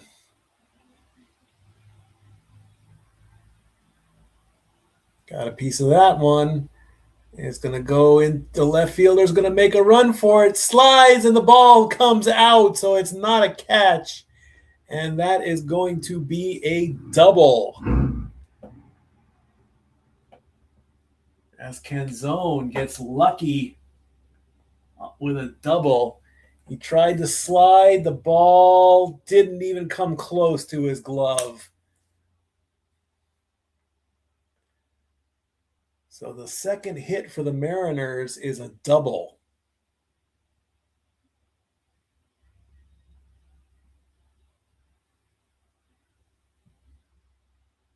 Left fielder went for it, slid, nothing. It's going to bring up Cole Young, first pitch. He's going to foul that one back. Going to take another look as Kafis loses his hat. Oh, it hit the ground. Didn't even go near his glove. 1-2 the count. As that ball is wild and loose, and that's going to advance Canzone to third.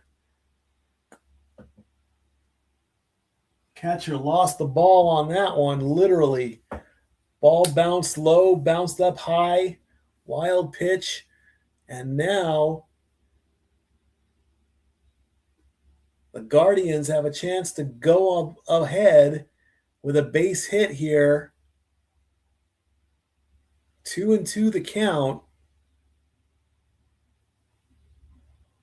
And that ball is high, and that's going to make the count full. Cole Young, before the double, was the only one to get a hit so far. And now we're getting... And that ball is outside. The count was wrong. So now the count is officially 3-1. The graphic was all messed up on that one. So he can waste this pitch. 3-1 the count. They're the only Mariner that has a hit, and that one is way outside. So Young is going to walk, and now we've got runners on the corners with Rivas coming up to bat.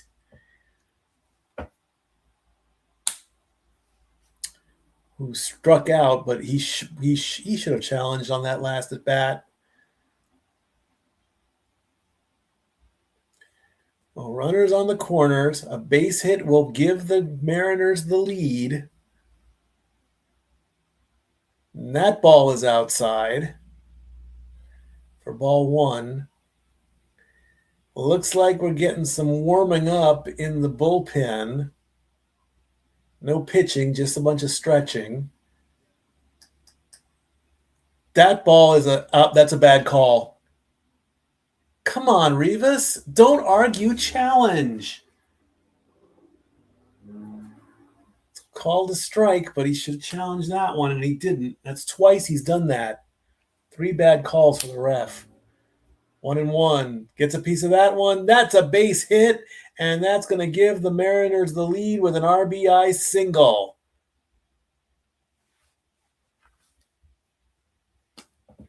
Calzone scores. Young goes to second.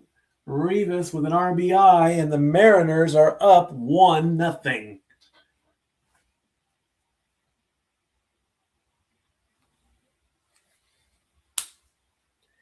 And that's going to bring up Brendan Donovan, who's been hit twice. So a little bit of revenge there for Rivas, who I still believe he should have challenged at both at bats, but he didn't. And Young is going to go to third, actually, first to third. So we still have runners on the corners.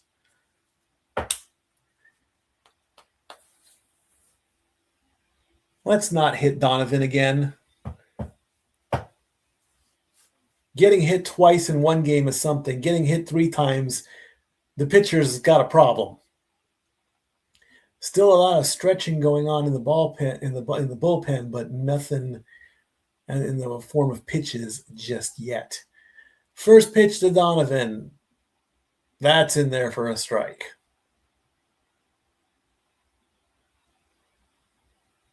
He had 50 RBIs last season.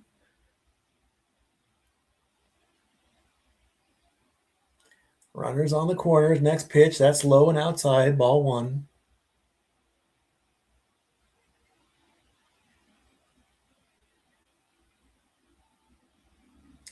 Does look like the roof is retracted, so the rain not a thing in Seattle. 1-1.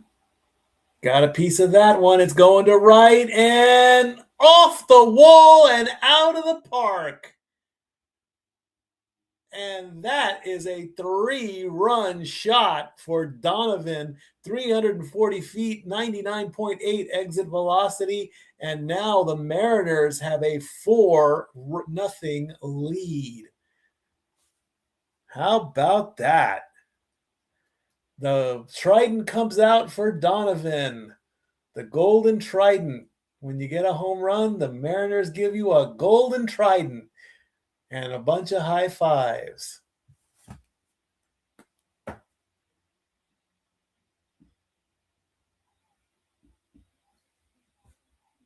First pitch to Raleigh is fouled back. Let's take a look at that swing. Nice swing to right field. And the ball's carrying well, and it just bounces over that line. And that is a home run. And Raleigh swings on that one. The Mariners last season had 238 home runs. The Angels had 226. The Dodgers had 244. Swing and a miss on that one. Raleigh's going to go down, and that ends the inning, but not before a 3-run shot puts the Mariners up 4-0. We go to the top of the 5th.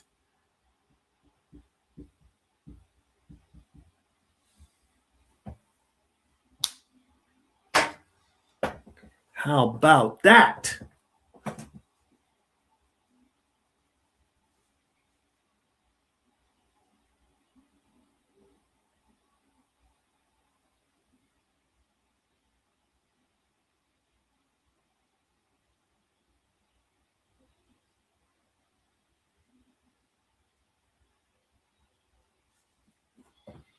That Patron commercial is scary.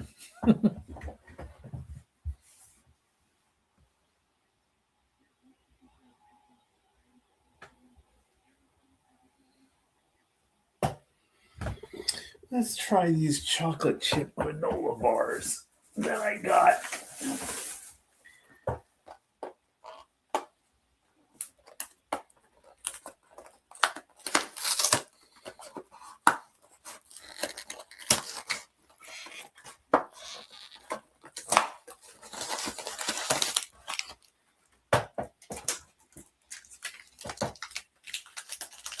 And that's our first watch along there. Our first home run during a watch along.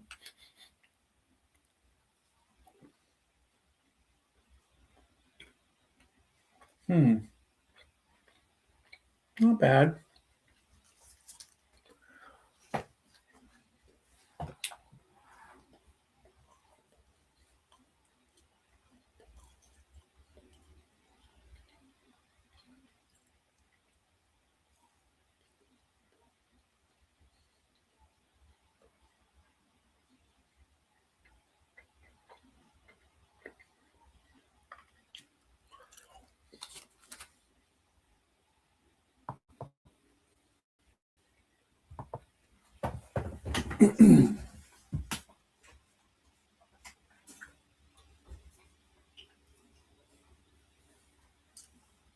What is that, nachos?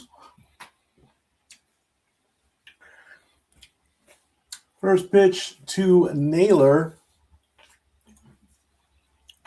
is a ball. Looks like hush puppies there.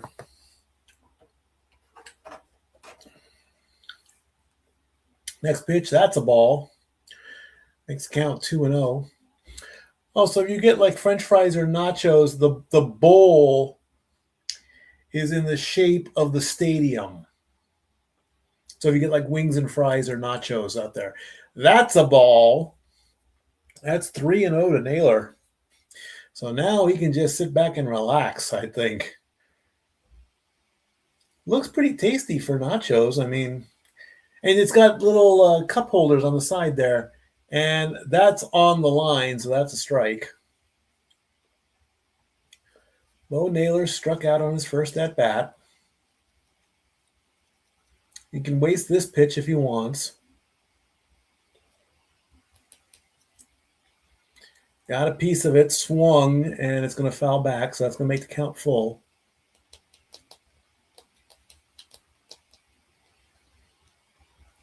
And it looks like it is raining good, but the roof is up, so there is T-Mobile Park.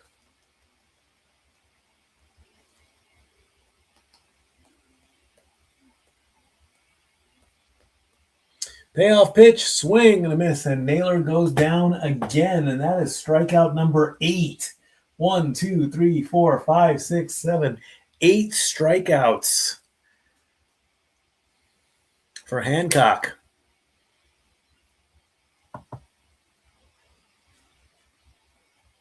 A career high for Emerson Hancock. 8 strikeouts. Well done. If you got that on your bingo card, mark that off. Daniel Schneemann is next up. He fouls it back as that Peacock, he's enjoying his nachos there.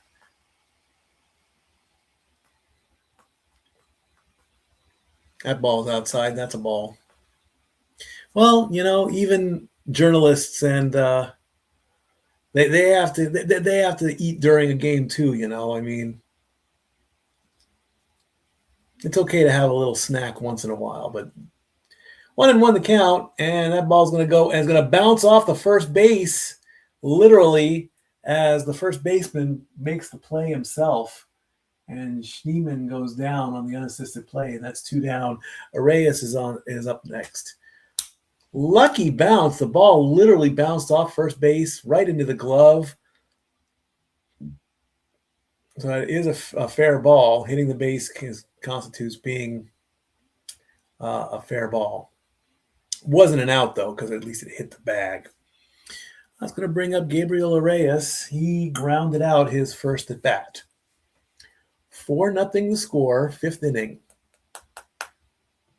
First pitch is fouled back. Right now, top honors is at least going to go to Donovan there, getting hit by a pitch twice and then coming up. Almost went to Rivas because of that strikeout, which turned into a RBI single. That's going to be fouled back for a foul ball. He's got 2 foul balls, so 2 strikes.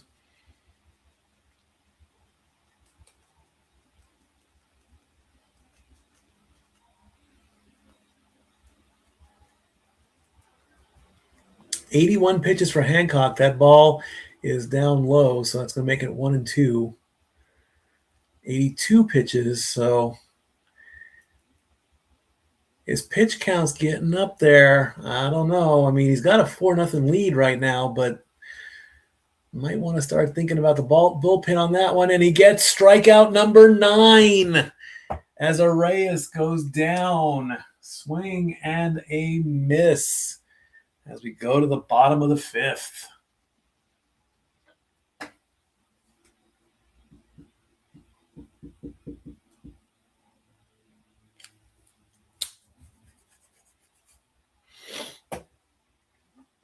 Nine strikeouts for a Sunday night baseball opener. You get 9 strikeouts. How about that?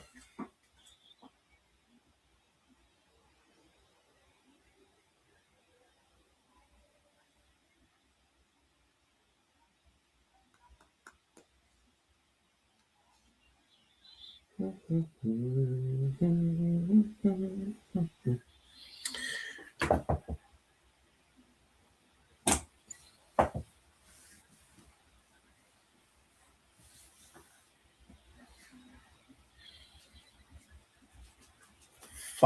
innings for the Mariners.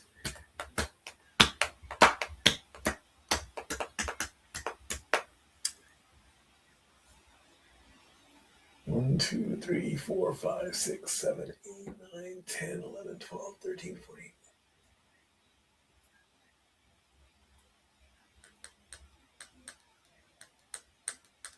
Oh, the walk, Ramirez.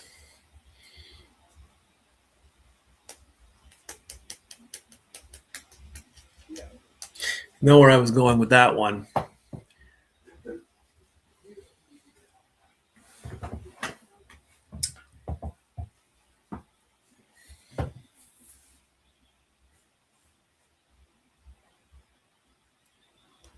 They better not jinx it. That's all I'm going to say. The perfect game is gone because of the walk, to Ramirez's walk. The next step is still in play. That's all I'm going to say. And we are at 98. 98 of you. 2 more. And we get to 100. Rodriguez at plus 700, Naylor at plus 800, Arizarena at plus 950 to hit a home run on FanDuel. Rodriguez takes a strike.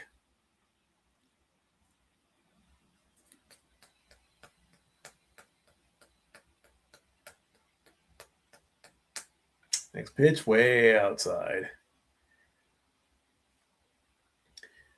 Sacconi's pitch count's at 76, so both batters probably getting tired. Next pitch, 1-1, way high.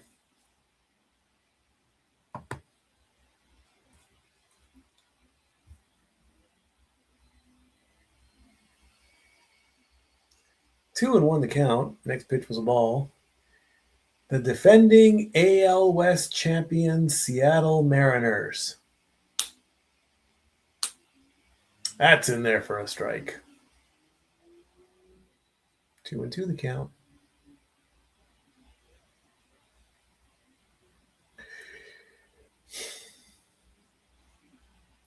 Rodriguez over 2. Up there. That's going to make the count full. Hit into the fielder's choice and flew out to the center fielder.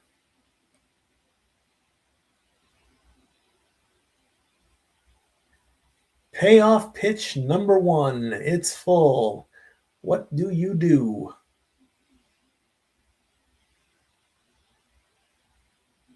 Way up there, and that's a walk.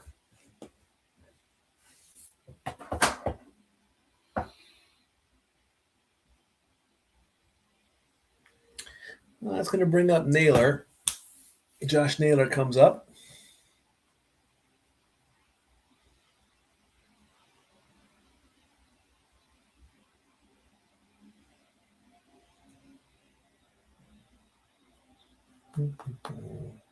Got a piece of that one. Goes right to the second baseman for a line out.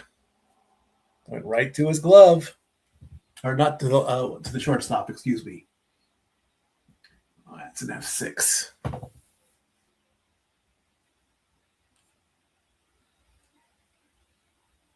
3, 4, 5, 6. Yeah.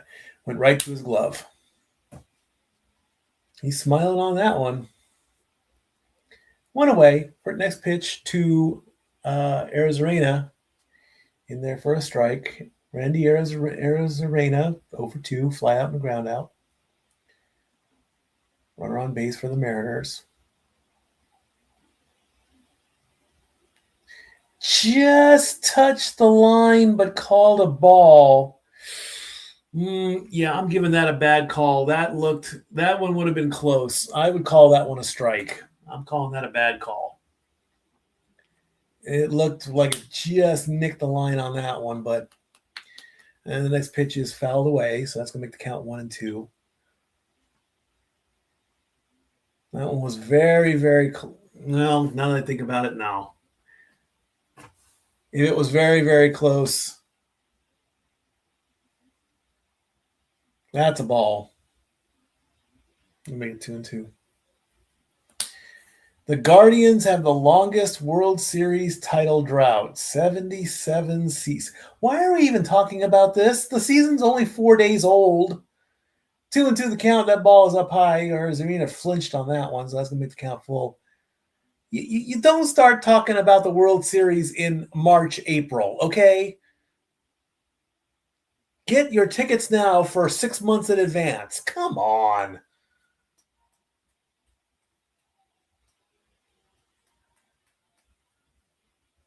Payoff pitch coming.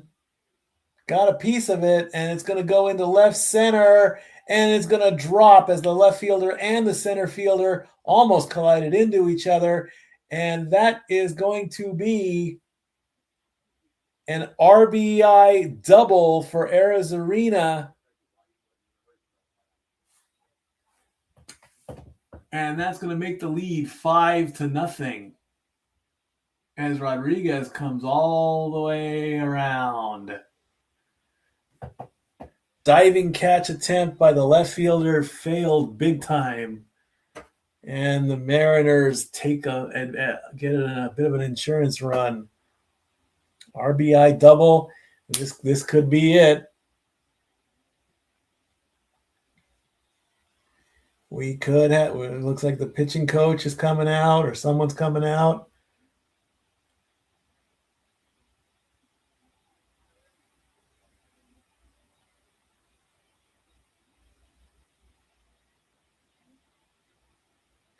Looks like he's good to go, but I would definitely start warming up the bullpen right about now. Yep. Paulette is in the bullpen warming up.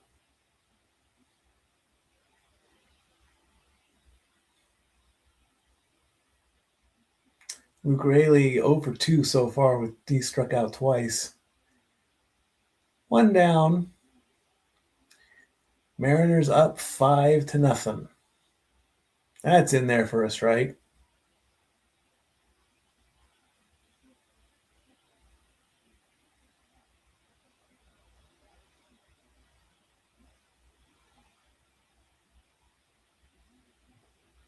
That's going to go foul back.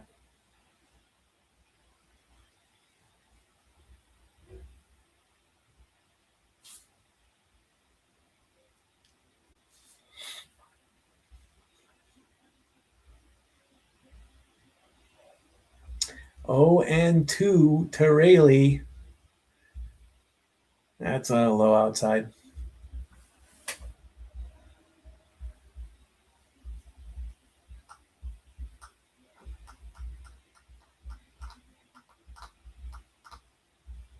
Oh, one of them's eating a banana. Eating a banana during a ball game? Who would have thought? 1-2 the count. That's up there and high. Makes count 2-2.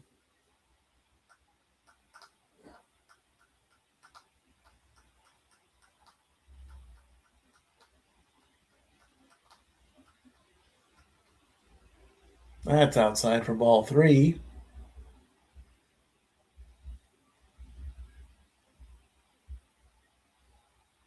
Full count coming.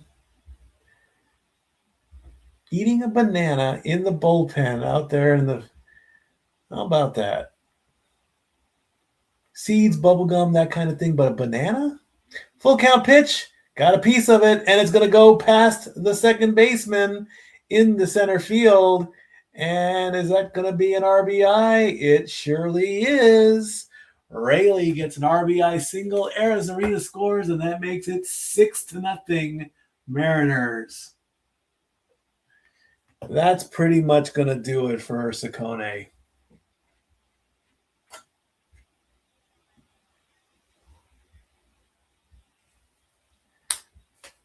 That's going to do it. If he gets the that make the call. We got a pitch and change. He's done. Hand over the ball. So we got a pitching change coming up.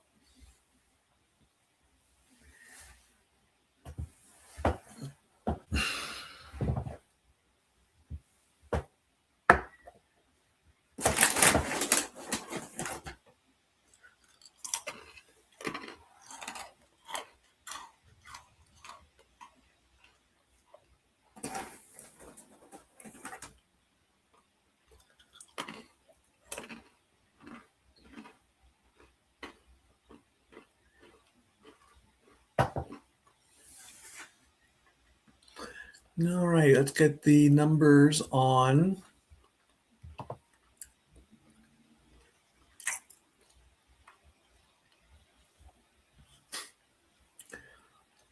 Four and a third innings pitched, 6 hits, 6 runs, 3 walks, 5 strikeouts, 93 pitches, ERA 12.46.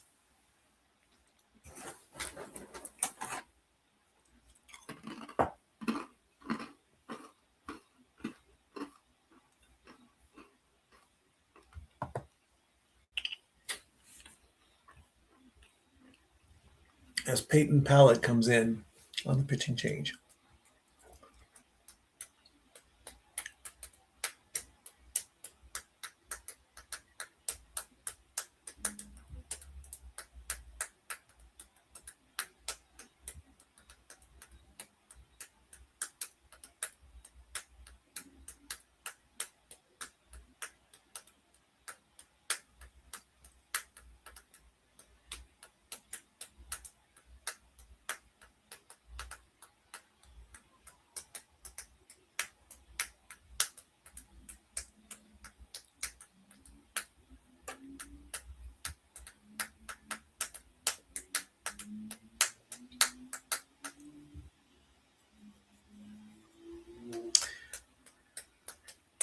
Peyton Pallett played his last season in the minors. Now you got to call up. He had an ERA of 4.06. He played in 52 games with a record 2-3, 86 strikeouts.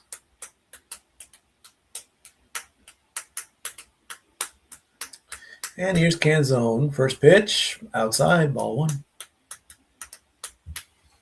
Dominic Canzone, we got that good old RBI double, which helped give the Mariners the lead. That one's on the line. That's a strike.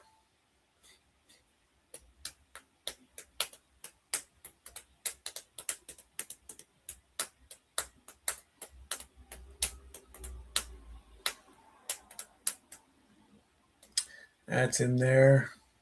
Is that a ball? Yep, ball 2.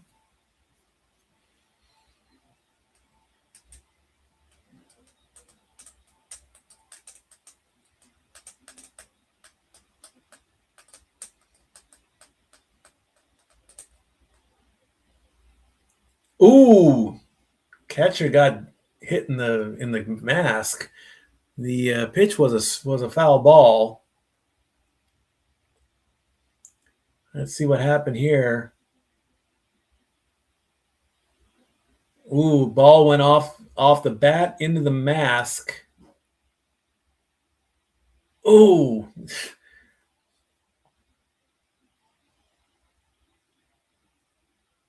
Good thing that thing has a grate in front of it. He's okay.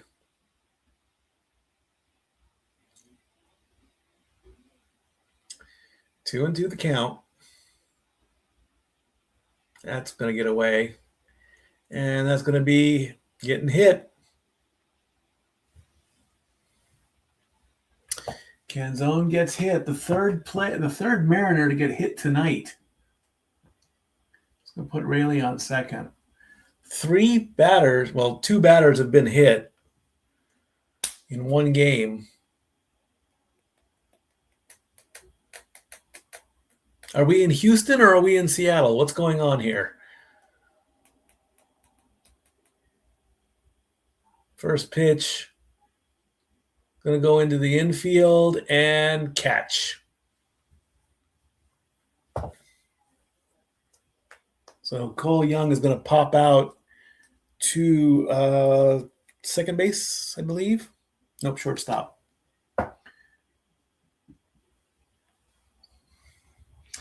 And that's going to bring up Rivas.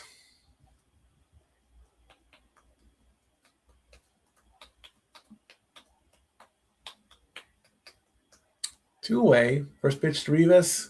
Did he get touched? Are we going to have another hit?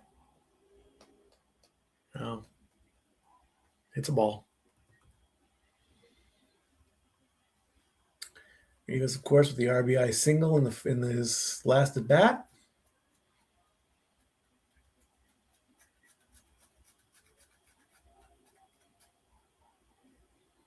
Foul that one back.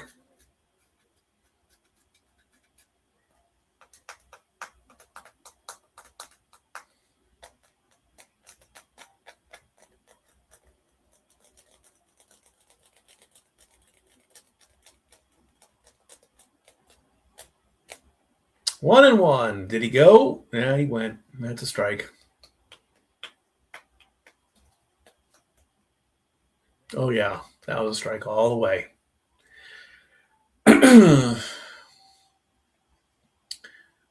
1-2 the count. Got a piece of that one. Fouled it off.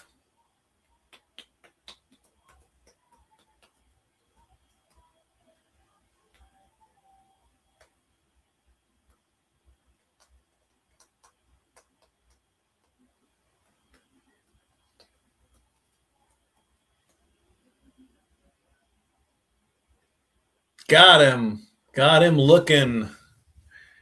And Rivas goes down for the third out as the Mariners put up two more to end the fifth inning. We go to the top of the sixth. Mariners lead 6-0.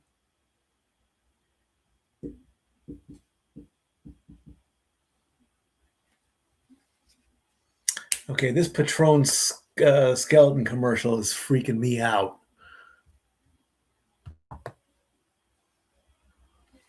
There are 99 souls watching, and there's only room for one more.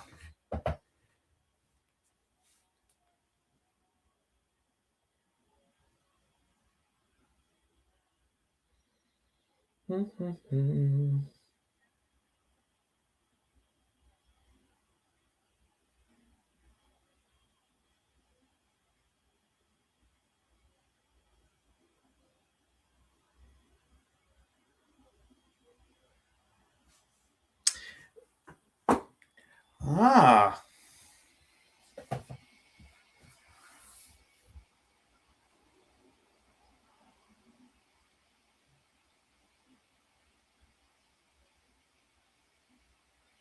So as long as Ramirez, there's a person with a parlay, just needs Ramirez to get a hit. They've already got the Mariners ahead by 2.5. They got Donovan to get a hit. They got Ciccone to get 4 strikeouts. They just need a hit.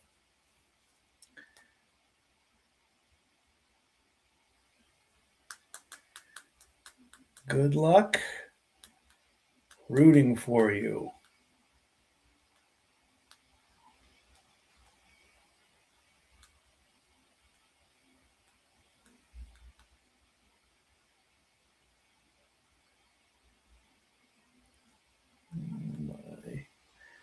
Watch Along podcast.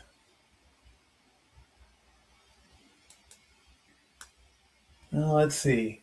Kefis Roshio Kwan might have a chance in the 7th inning.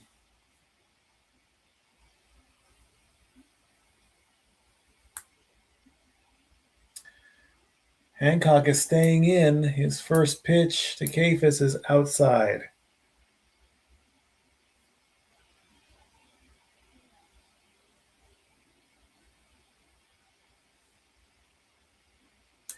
Pitch 86, swing and a miss. Guardians may want to pull. No, they already did.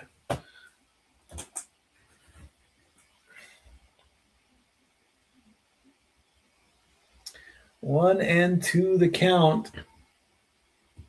He's going to foul that one back.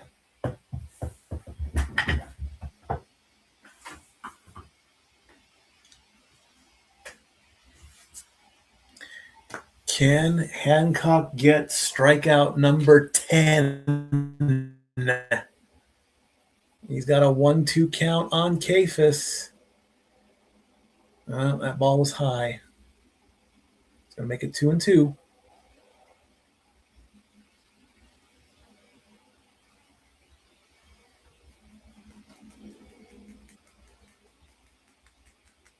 Two and two. It's going to be foul.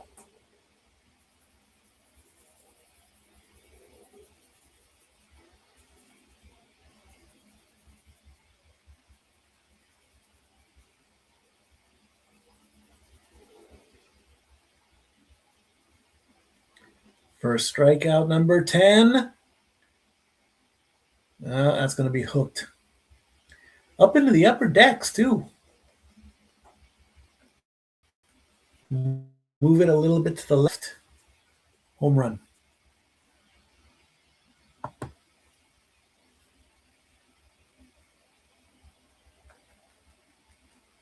That's outside. That's going to make the pitch count or the count full.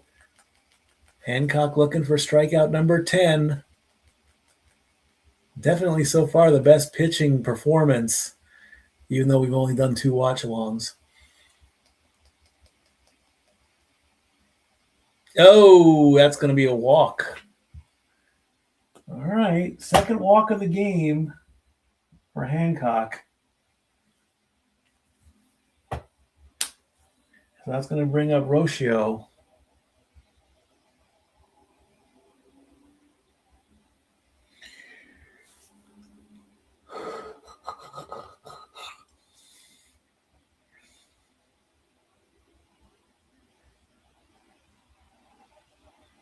"92 pitches. There's number 93. It's on the corner. That's strike one.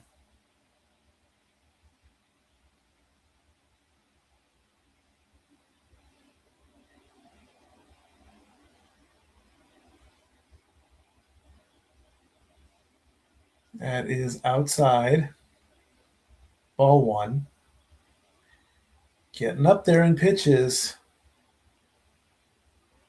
We do have Jose Ferrer in the bullpen warming up, so as much as I would love to see him continue, and we're going to go one and done. A double play.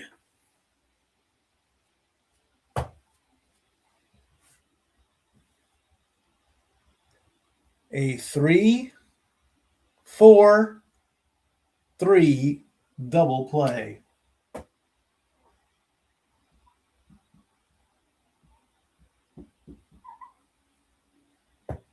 So just like that, 2 are down. And here's Stephen Kwan, who's 0 for 2.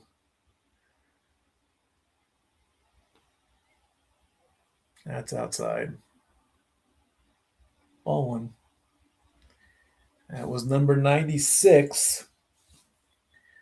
Can we get strikeout number 10 before we get to 100 pitch? Well, no. Well, the next 3 would have to be strikes.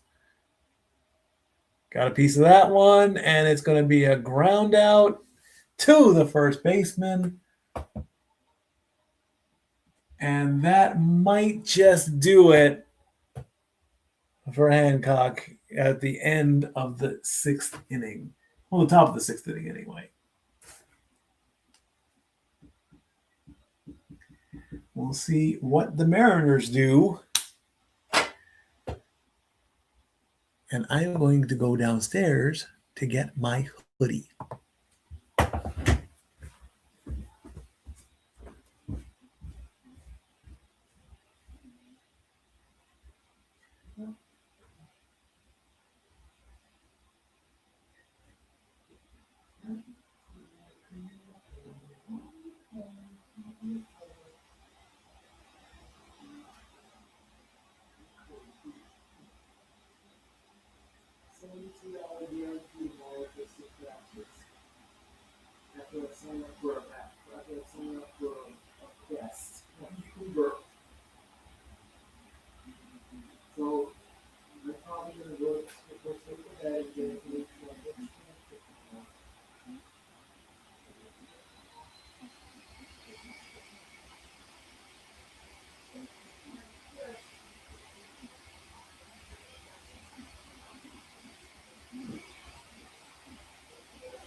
All righty.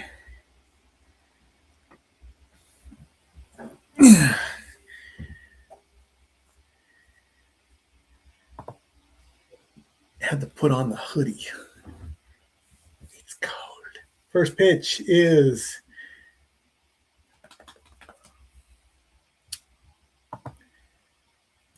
to Donovan, and it's a ball. Next pitch is fouled back. Donovan, of course, getting hit by a pitch twice, and on his third at bat, hits a 3-run homer. So right now, he's got the best, and that's going to get fouled back, making the count 1-2.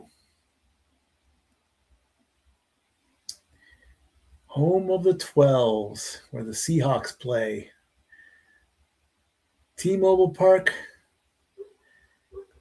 next to Lumsden Park. Literally right across the street from each other. 1-2 to Donovan. That ball's in the dirt, and that makes it count 2-2.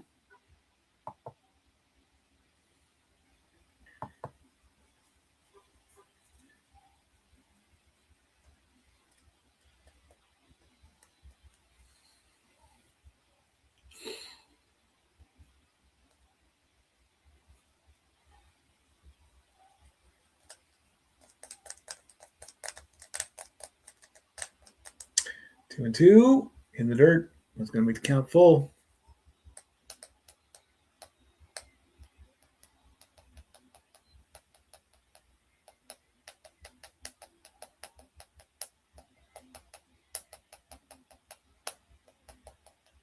Full count. Donovan gets a piece of it. It's going to hook. Oh, and it just nearly gets right close to the foul pole line. The foul pole, anyway. Oh, if that would have stayed in fair. What a shot that would have been.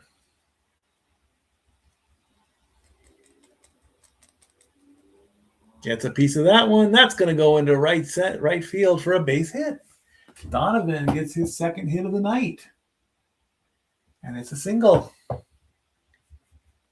Well, how about that? Let's scoot all those over so I have some room to work with.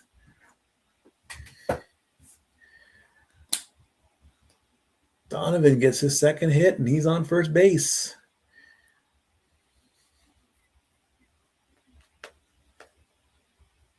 That's in there for a strike. Cal Raleigh is up. Walked in the first inning. Ground out and a strikeout.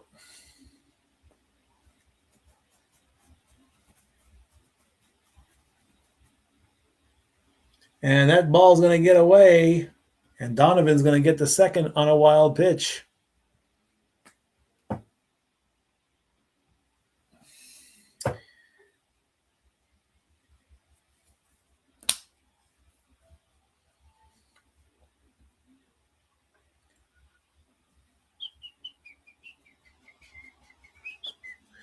One the count. That ball's outside.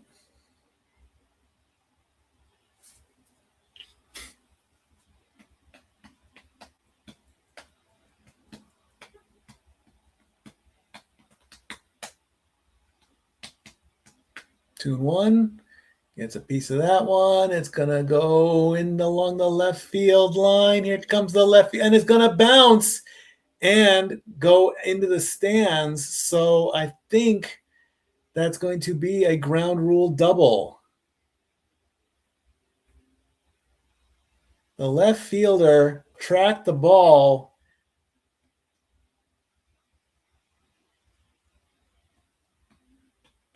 Let's take a look at this again.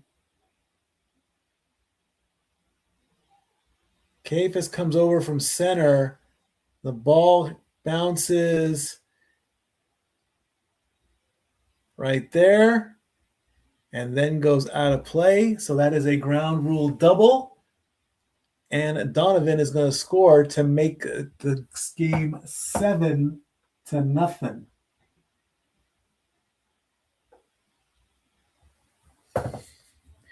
Well, how about that? A 3-run homer and a ground rule RBI double. And here is Julio Rodriguez, who swings, making the count 0-2.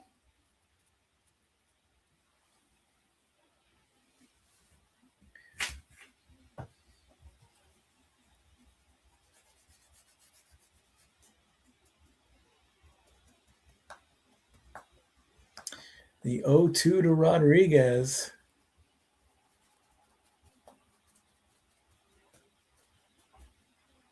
And that ball's low.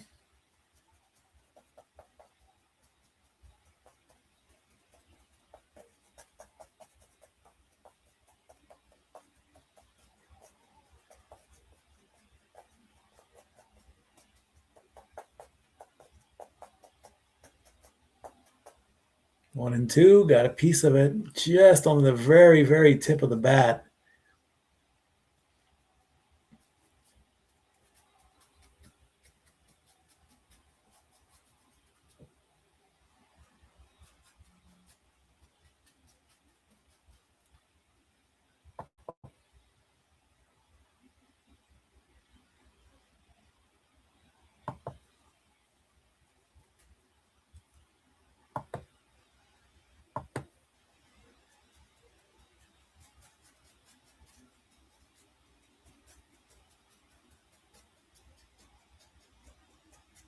One and two is the count to Rodriguez. Runner on second.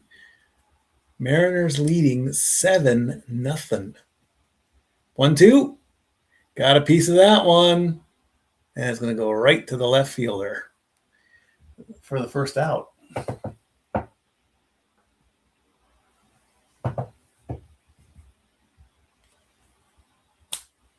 Josh Naylor coming up.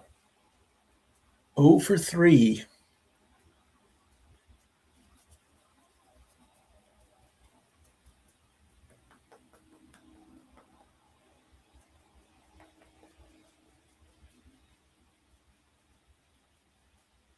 First pitch, way outside. That's a ball.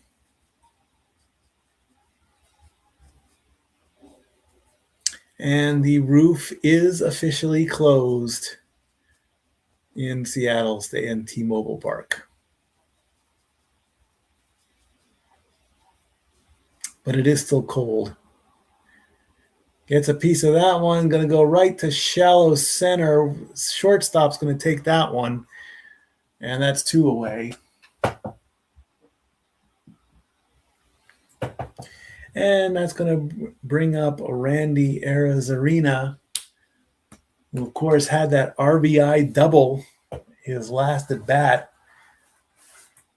which gave the Mariners that 4-run lead, but now they have a 7-run lead. That's a strike.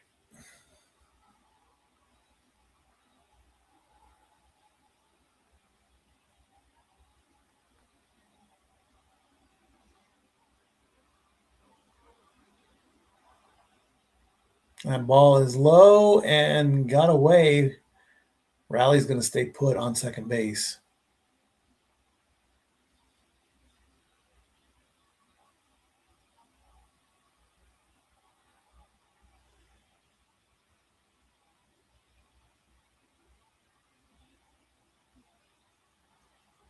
That ball is high.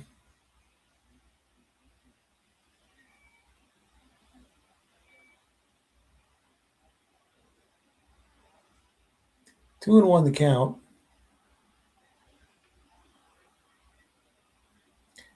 Just ticked the corner. Ooh. I saw it's too close to call, but the ump called it a ball. I would have called it a strike. Not really a bad call, but too close to call. 3-1. That ball is way up top. That's going to be a walk. Now we've got runners on first and second. And Raleigh is coming up. Or Rayleigh. Luke Rayleigh.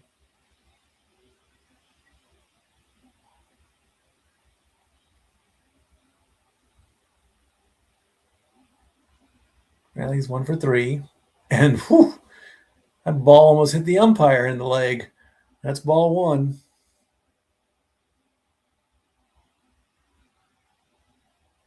Well, he, of course, had that RBI single in the 5th. Way outside. What was he thinking on that one?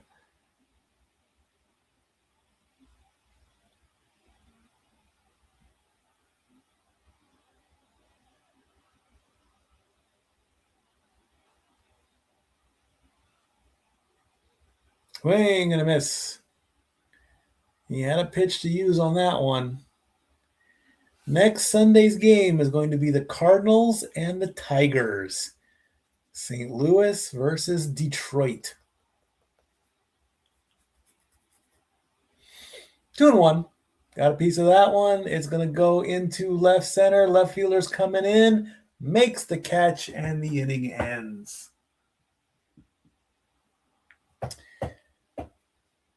So as we hit the bottom of the 6th, going into the top of the 7th, take a look and see what's coming up. And now for a taste of things to come.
If you have not kept up with all the interviews that have been taking place as the Simply Reliable Studios and Casa D 18 Studios family is getting closer and closer to Podermania, keep an eye out. It's coming all over the Twitter on the Simply Reliable Studios Twitter page and all that. Renegade is doing an excellent job. Renegade and Mr. Reliable and all the crew, they are having an excellent time. Tons of interviews that are being done. I am guilty. I am not keeping up with it because I'm just behind the wheel of the car all the time. But I gotta keep an eye out more on that stuff. I'm guilty of that. I do apologize, but they are doing a wonderful job, and so keep an eye out as what's coming up.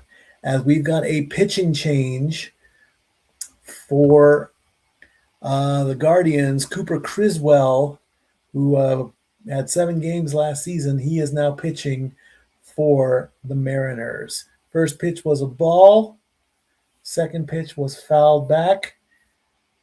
Emerson Hancock went 6 innings and got 9 strikeouts, a career high. Well done. So let's see if the Mariners can. Well. How about that? It was Chase DeLauder gets a hit, and that is the first hit of the game for the Guardians. Just when you think something was going to happen, that happens.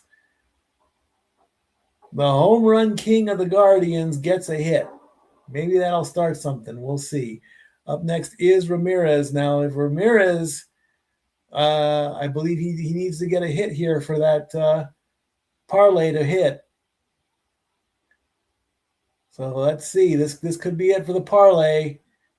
Swing and a miss, and he's down 0-2. I'm rooting for you on that parlay. It was 0 for 1 where he had the walk in the first inning. Jose Ramirez trying to help someone win a parlay on Twitter. The 0-2 count. Swing and a miss. And Ramirez goes down. There's strikeout number 10 overall for the Mariners. Well, the Mariners need to get some other hitters. He's shaking that one off. And here comes Kyle Manzardo. First pitch hit, second baseman, unassisted, double play. Just like that.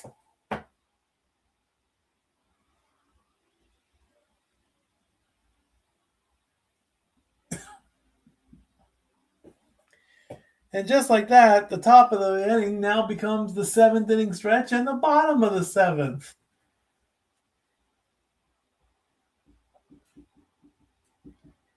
Just goes to show you how things can change in baseball that fast.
Not much else happening there.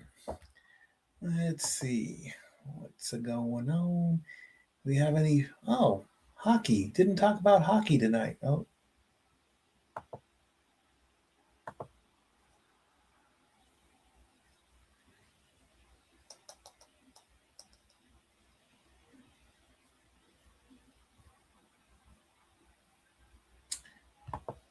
As we're getting ready to come back from the 7th inning stretch, the Devils are holding on to a 1-goal game over the Blackhawks with 3 minutes to go in the third.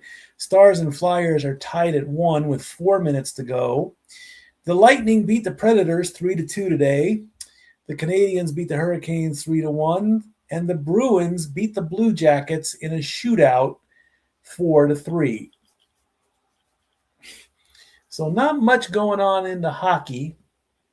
So upcoming, the Cardinals will play the Tigers next week. Then the following week, it's another game with the Guardians as they take on the Braves. Then the next week after that, the Braves will play the Phillies. Then in 3 weeks, on April 26th, I get to call an Angels game. Yay! I get to call an Angels game. And let me say again, I get to call an Angels game. As the Seattle Moose is having a good time out there at T-Mobile Park.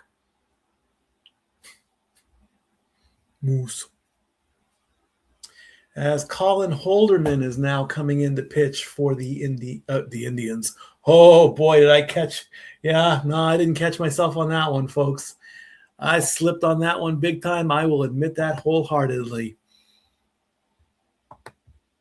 I said the Indians. As he's going to pitch to Dominic Canzone, who flew out, doubled, and got hit by a pitch.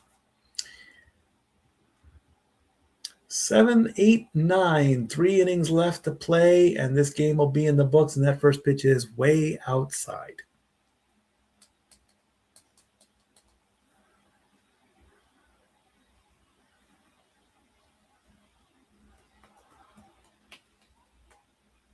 And swing and a miss got him on that one. Like an angel. 1-1 the count.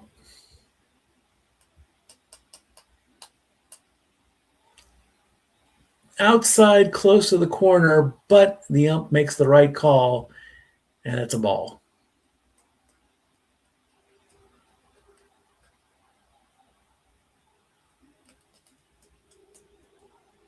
That's low and outside. That's a ball. It's going to make the count 3-1.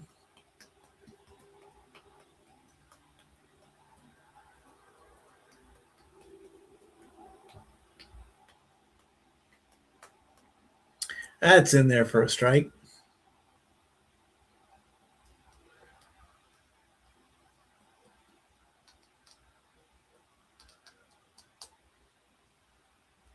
Full count. What are you going to do with it?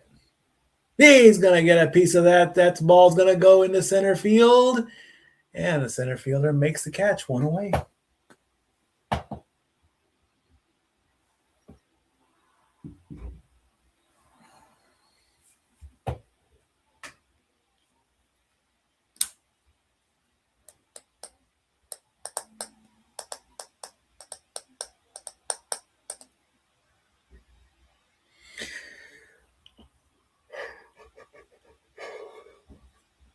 That's going to bring Cole Young up to bat. Did he go? Yep, he went.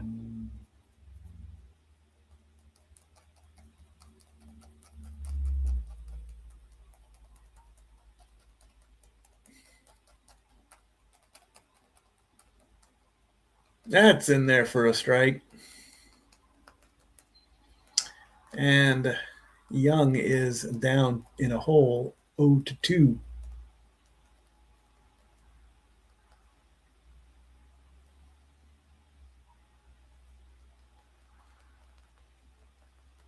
And they put a graphic up there on Canzone, so I don't know why they did that one. 0-2. And didn't see where the ball was because of the wrong camera shot. So that's going to give him a ball, making the count 1-2. Bit of a botch there, as Young is the one pitching, but they put a graphic on Canzone. And that's going to go right to the – what a rocket that was. And that's going to be a ground out for Young. It's going to be 2 away, and Rivas is coming up to bat.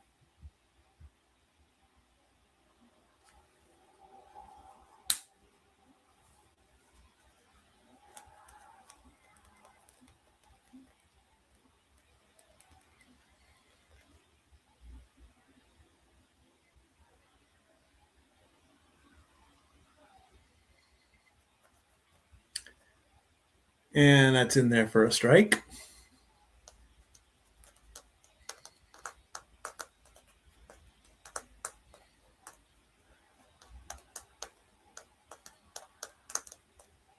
Way outside for a ball.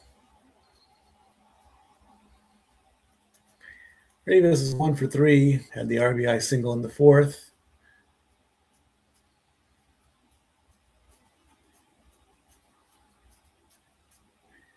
Oh, got him swinging on that one. Makes the count 1-2. Martinez, of course, is now out in center field.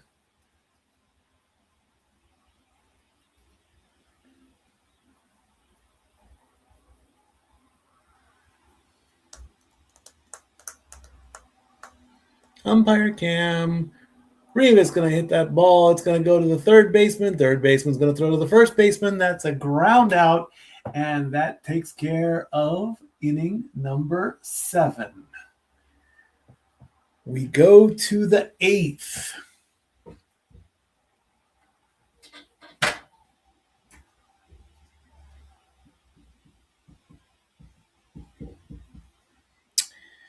All righty. Top of the 8th. We gotta do that. Ooh, dang! Gotta get those paperworks in. So Paulette's numbers were 1 2/3 inning pitch. He gave up 2 hits, 1 run, which is earned, 1 walk, and 1 strikeout. 38 pitches, ERA 2.45.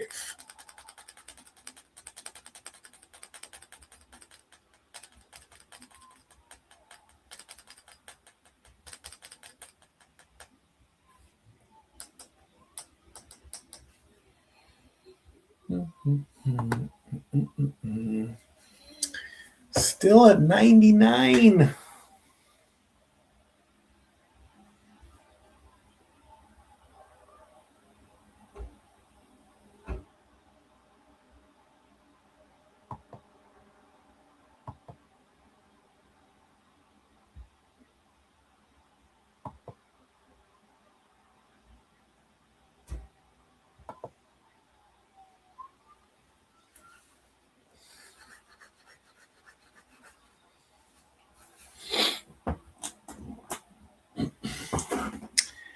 Let's see what's going on. What's going on? Nothing. What's going on? What's going on? What's going on? What's going on? What's going on? Next week. Right. Yeah. Okay.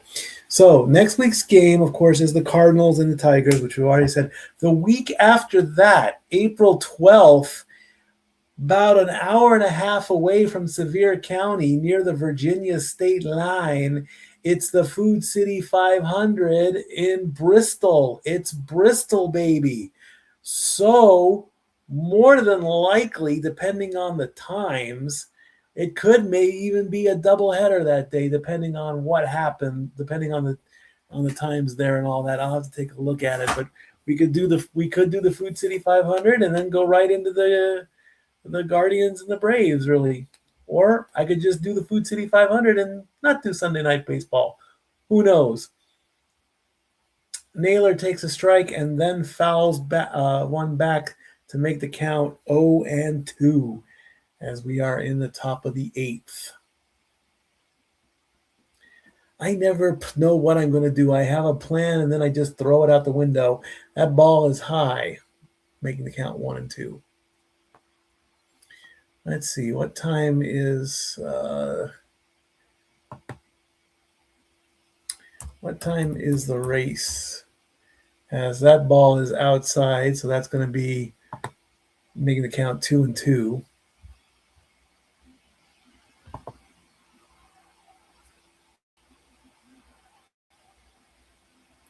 That ball is fouled away.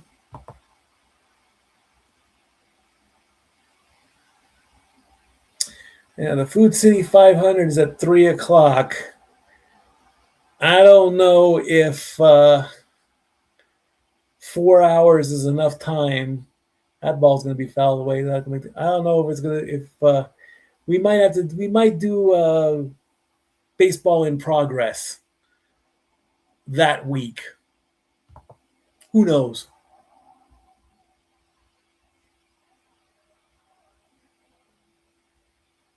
And that ball is outside. He didn't go, so that makes him make the count full. Wow, even the umpire spit.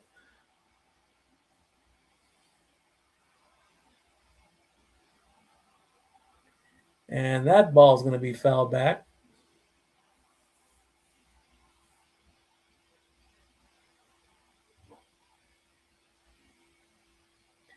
Last season, the Mariners finished 90-72, and the Guardians finished 88-74.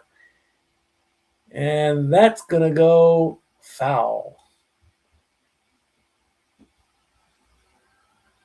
So Bristol in 2 weeks.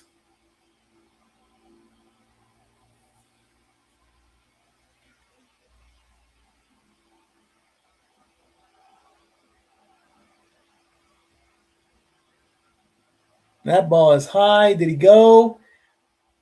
He said he went, and he's not challenging that.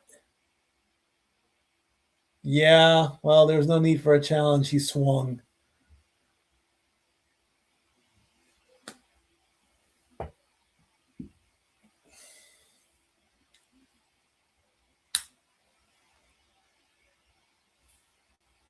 Sheenman up. He's going to take a strike.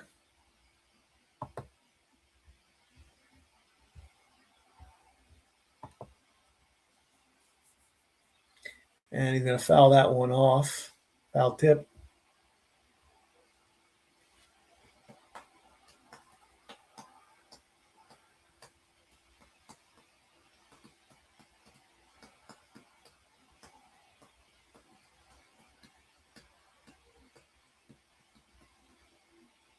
Gets a tip off the bat, and it's going to fall into shallow left for a base hit. Only the second hit for the Guardians.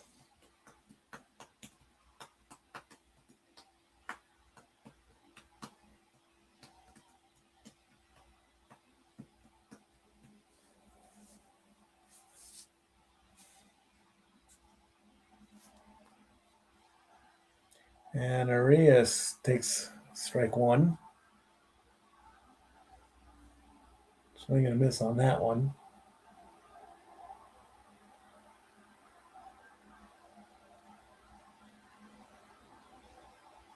Didn't get the strike zone on that one, but it is called a ball.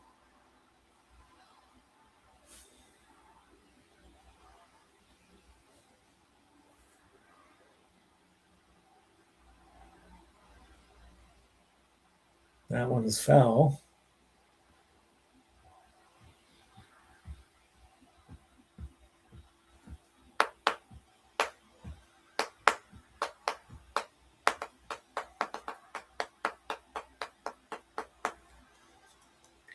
"42 degrees in Seattle, feels like 33 with the roof closed." It's cold in Seattle. 2-2 the count now as the ball goes out. Outside the strike zone anyway. Fouls that one back.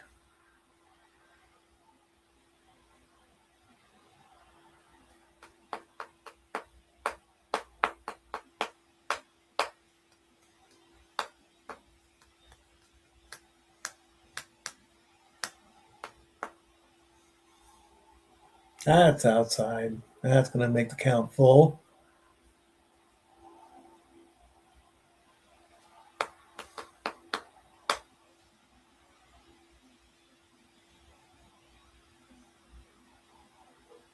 That's going to go foul.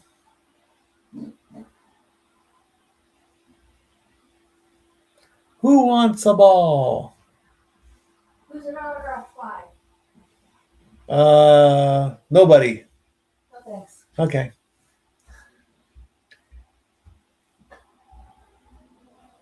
You've officially beaten me in March Madness.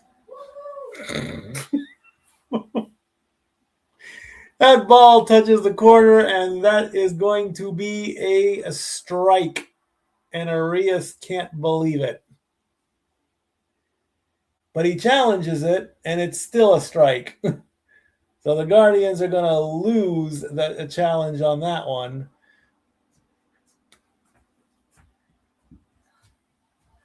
Yes, that girl. I am the champion. Okay, that's it. Not yet, you're not. When it comes to you, I am.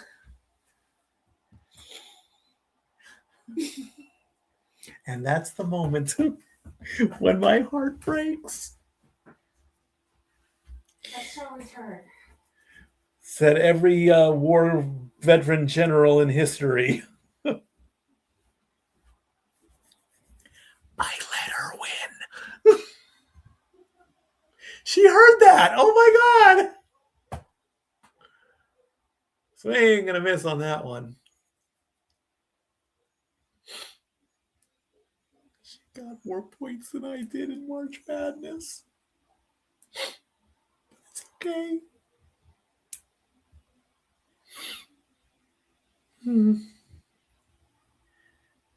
That ball is low.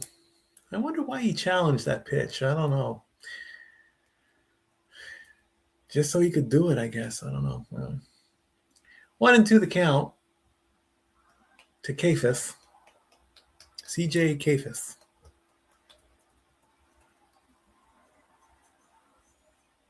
That ball just ticks the line, and the catcher's gonna challenge that one.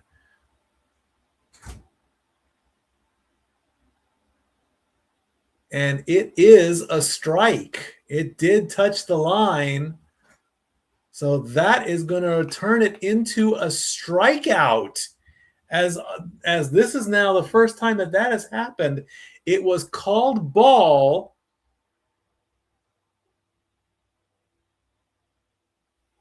And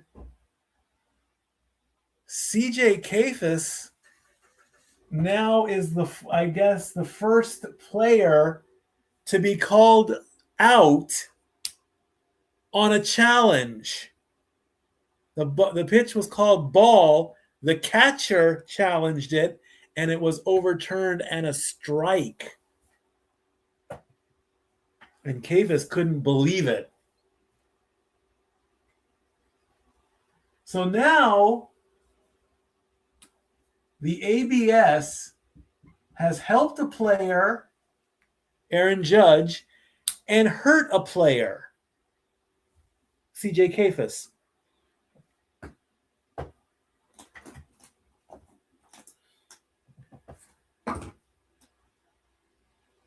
I am definitely going to...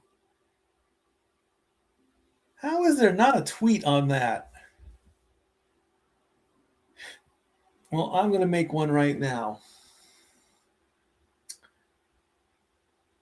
So far, ABS has helped... Oh, what's Aaron Judge's Twitter handle?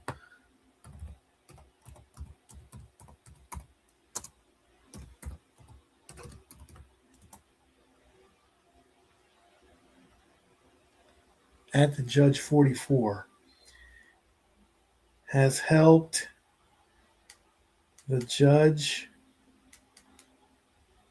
44, and it hurt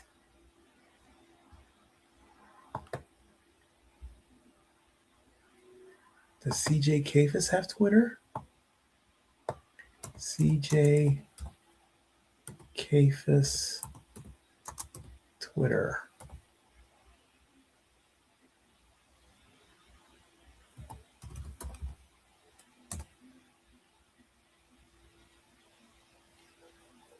That ball is outside for ball one. We're going to make a hashtag CJ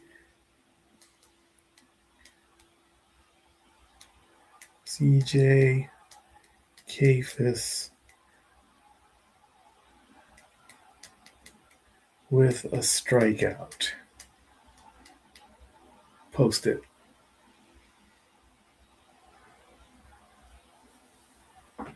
Oh, crash.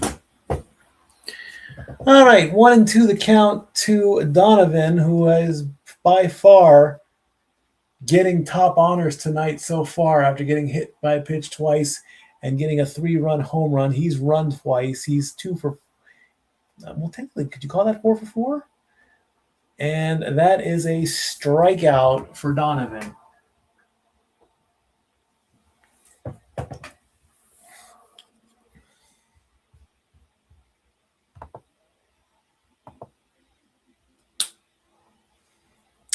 And here comes Cal Raleigh, 1 for 3. That's in there for a strike. Let's see if I can I go to the box score? Does that count as 4 for 4? Nope, 2 of 3. So getting hit by a pitch does not count as a hit, or an at-bat, actually, is what I'm looking for. 0-2 to Cal Raleigh.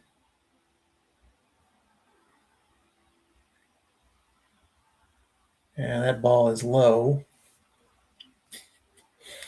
making the count 1-2.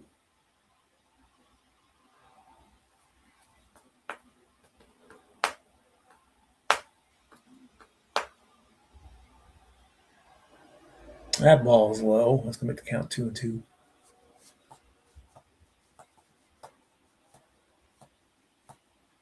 Timeout.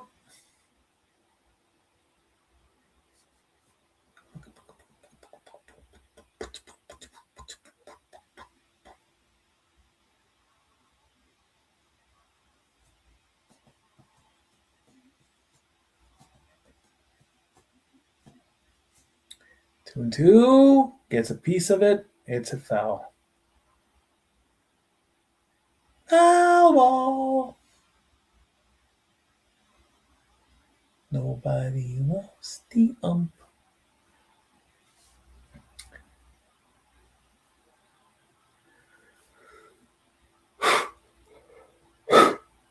Yep, time for bed. Gonna start early tomorrow. 2-2. Got a piece of that one. Fouls it off.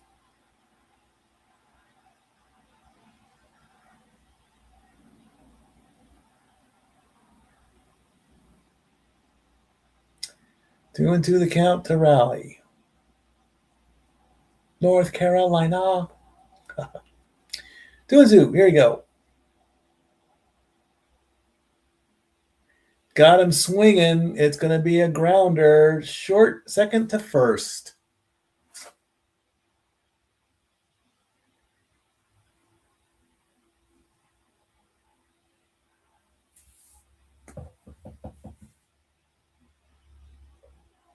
And that's going to bring up Rodriguez. 0-for-3. He did walk in the fifth to him score a run, but no hits. That is low and outside.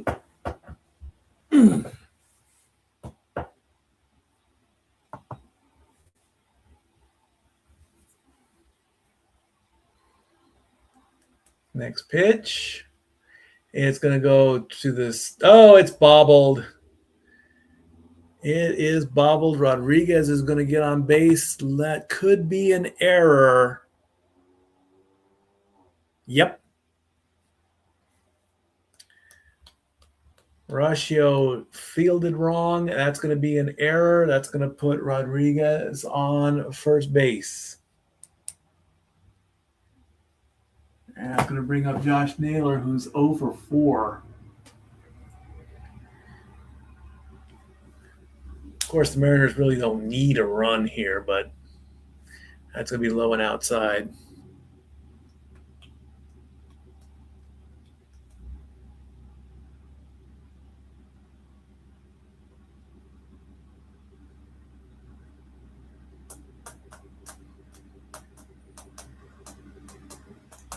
Want to know the count? Outside, ball 2.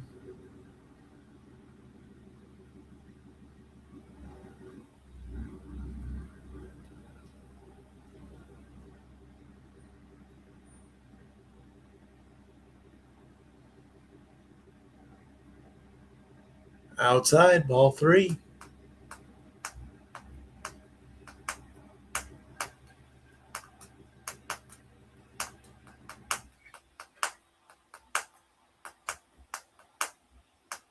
So he can waste a pitch here if he wants. 3-0. Outside, ball 4. Naylor gets on base. Rodriguez goes to second. And that's going to bring up Arizarena with runners on first and second.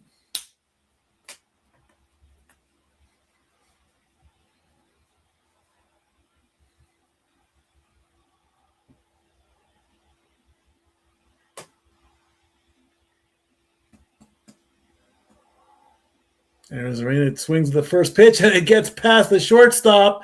And that's going to be a play at the plate, but not in time. It's going to be an RBI single for Arizarena, and that's going to make the game go 8-0 as Rodriguez scores.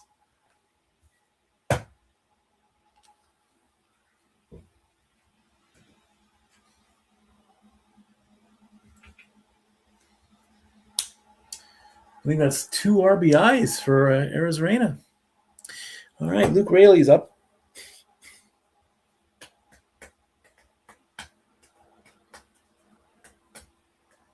First pitch, swing and a miss. 1 for 4. RBI single in the 5th.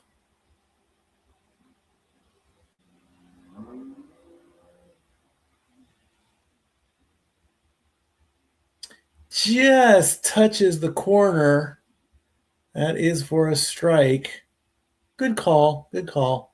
It was close, but it was a strike. And can the Guardians get out of this one?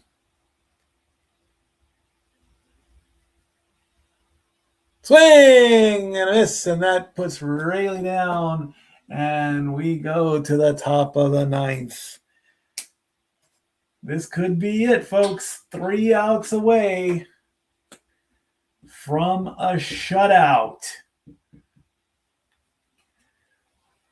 I mean, the perfect game. Ramirez walked the no-hitter.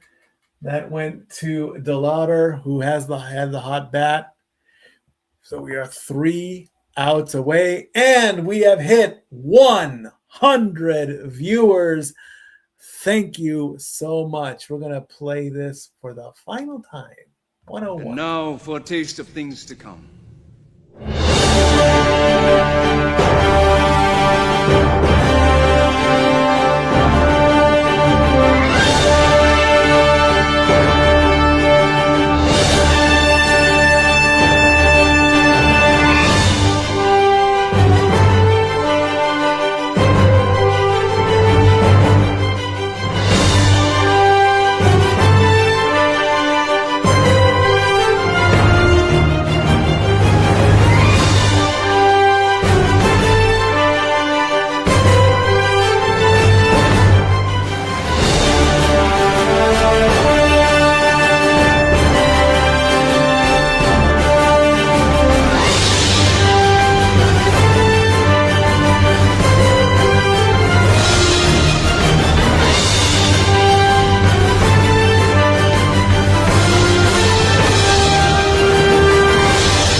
In a game where the Mariners are winning 8-0, we have reached the 9th inning. Chase DeLauder, who even had 4 home runs to start the season, broke up the no-hitter in the 7th to make his bat still be hot.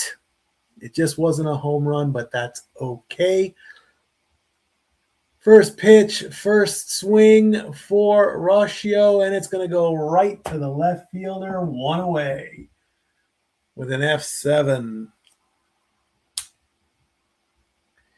And it looks like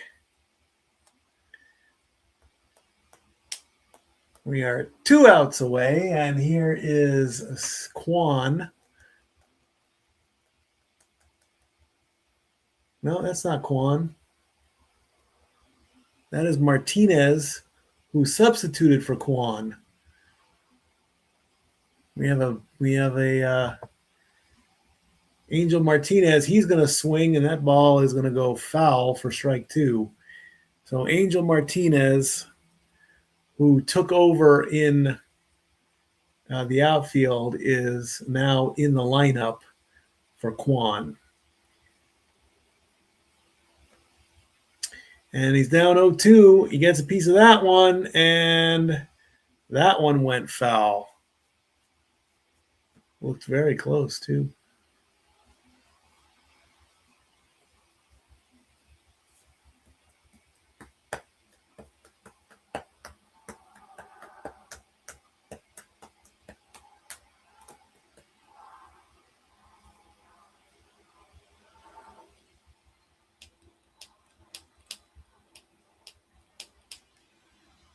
That one's going to go foul.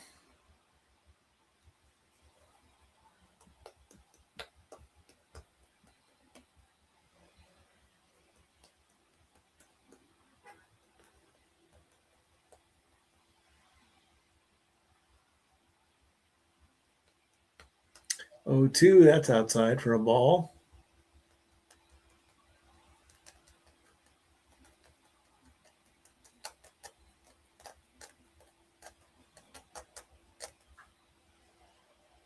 Swing, and down goes Martinez.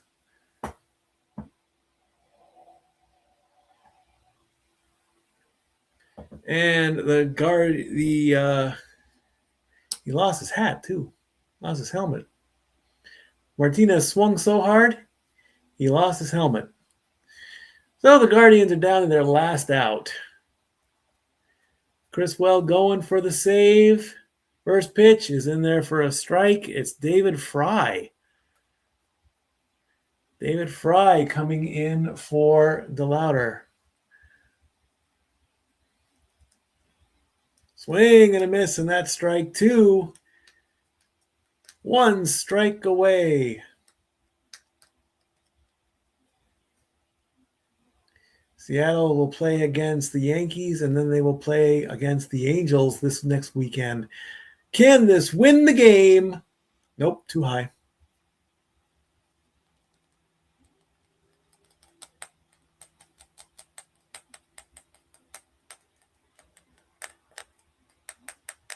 Can this win it? Way outside. Criswell is now made the count 2-2.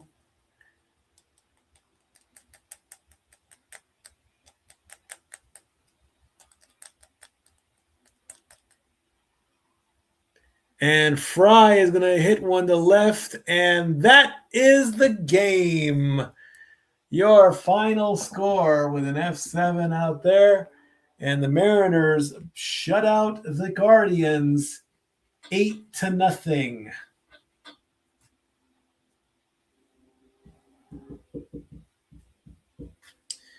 So there you go, ladies and gentlemen. 2 watch-alongs in the 2026 season, and they're dancing. They turn Greek on me here? Were they doing a sirtaiki? Is that what they were doing? Who knows what they were doing there? And Moose is swinging the pendant, telling the fans to seize the moment.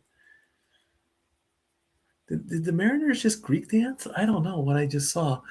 But either way, the game is now over. 8-0 is the final score. Second watch-along in the books. 2 watch-alongs, 2 shutouts. Plenty more to come. In the meantime, friends, and we're ending right around 10 o'clock too. So that's all we got for tonight. We'll be back next week as we get the Cardinals and the Tigers next week. So there you go. Finishing a little bit early tonight. Let's take top honors are going to go to Donovan, getting hit by a pitch twice, getting that nice 3-run homer. So I'll give him top honors. And got to give an honorable mention to the pitcher. Let's bring up the final stats here. Hancock, 9 strikeouts. Getting your first win of the season. There you go. All righty, friends. Have a good night. It's Monday. It's time to go back to work. That's what I'm planning on doing first thing in the morning. See you all next week. Right back here in the sports bar for the Tigers and the Cardinals. Until then, Stat Boy out. No challenge. Good night, everybody.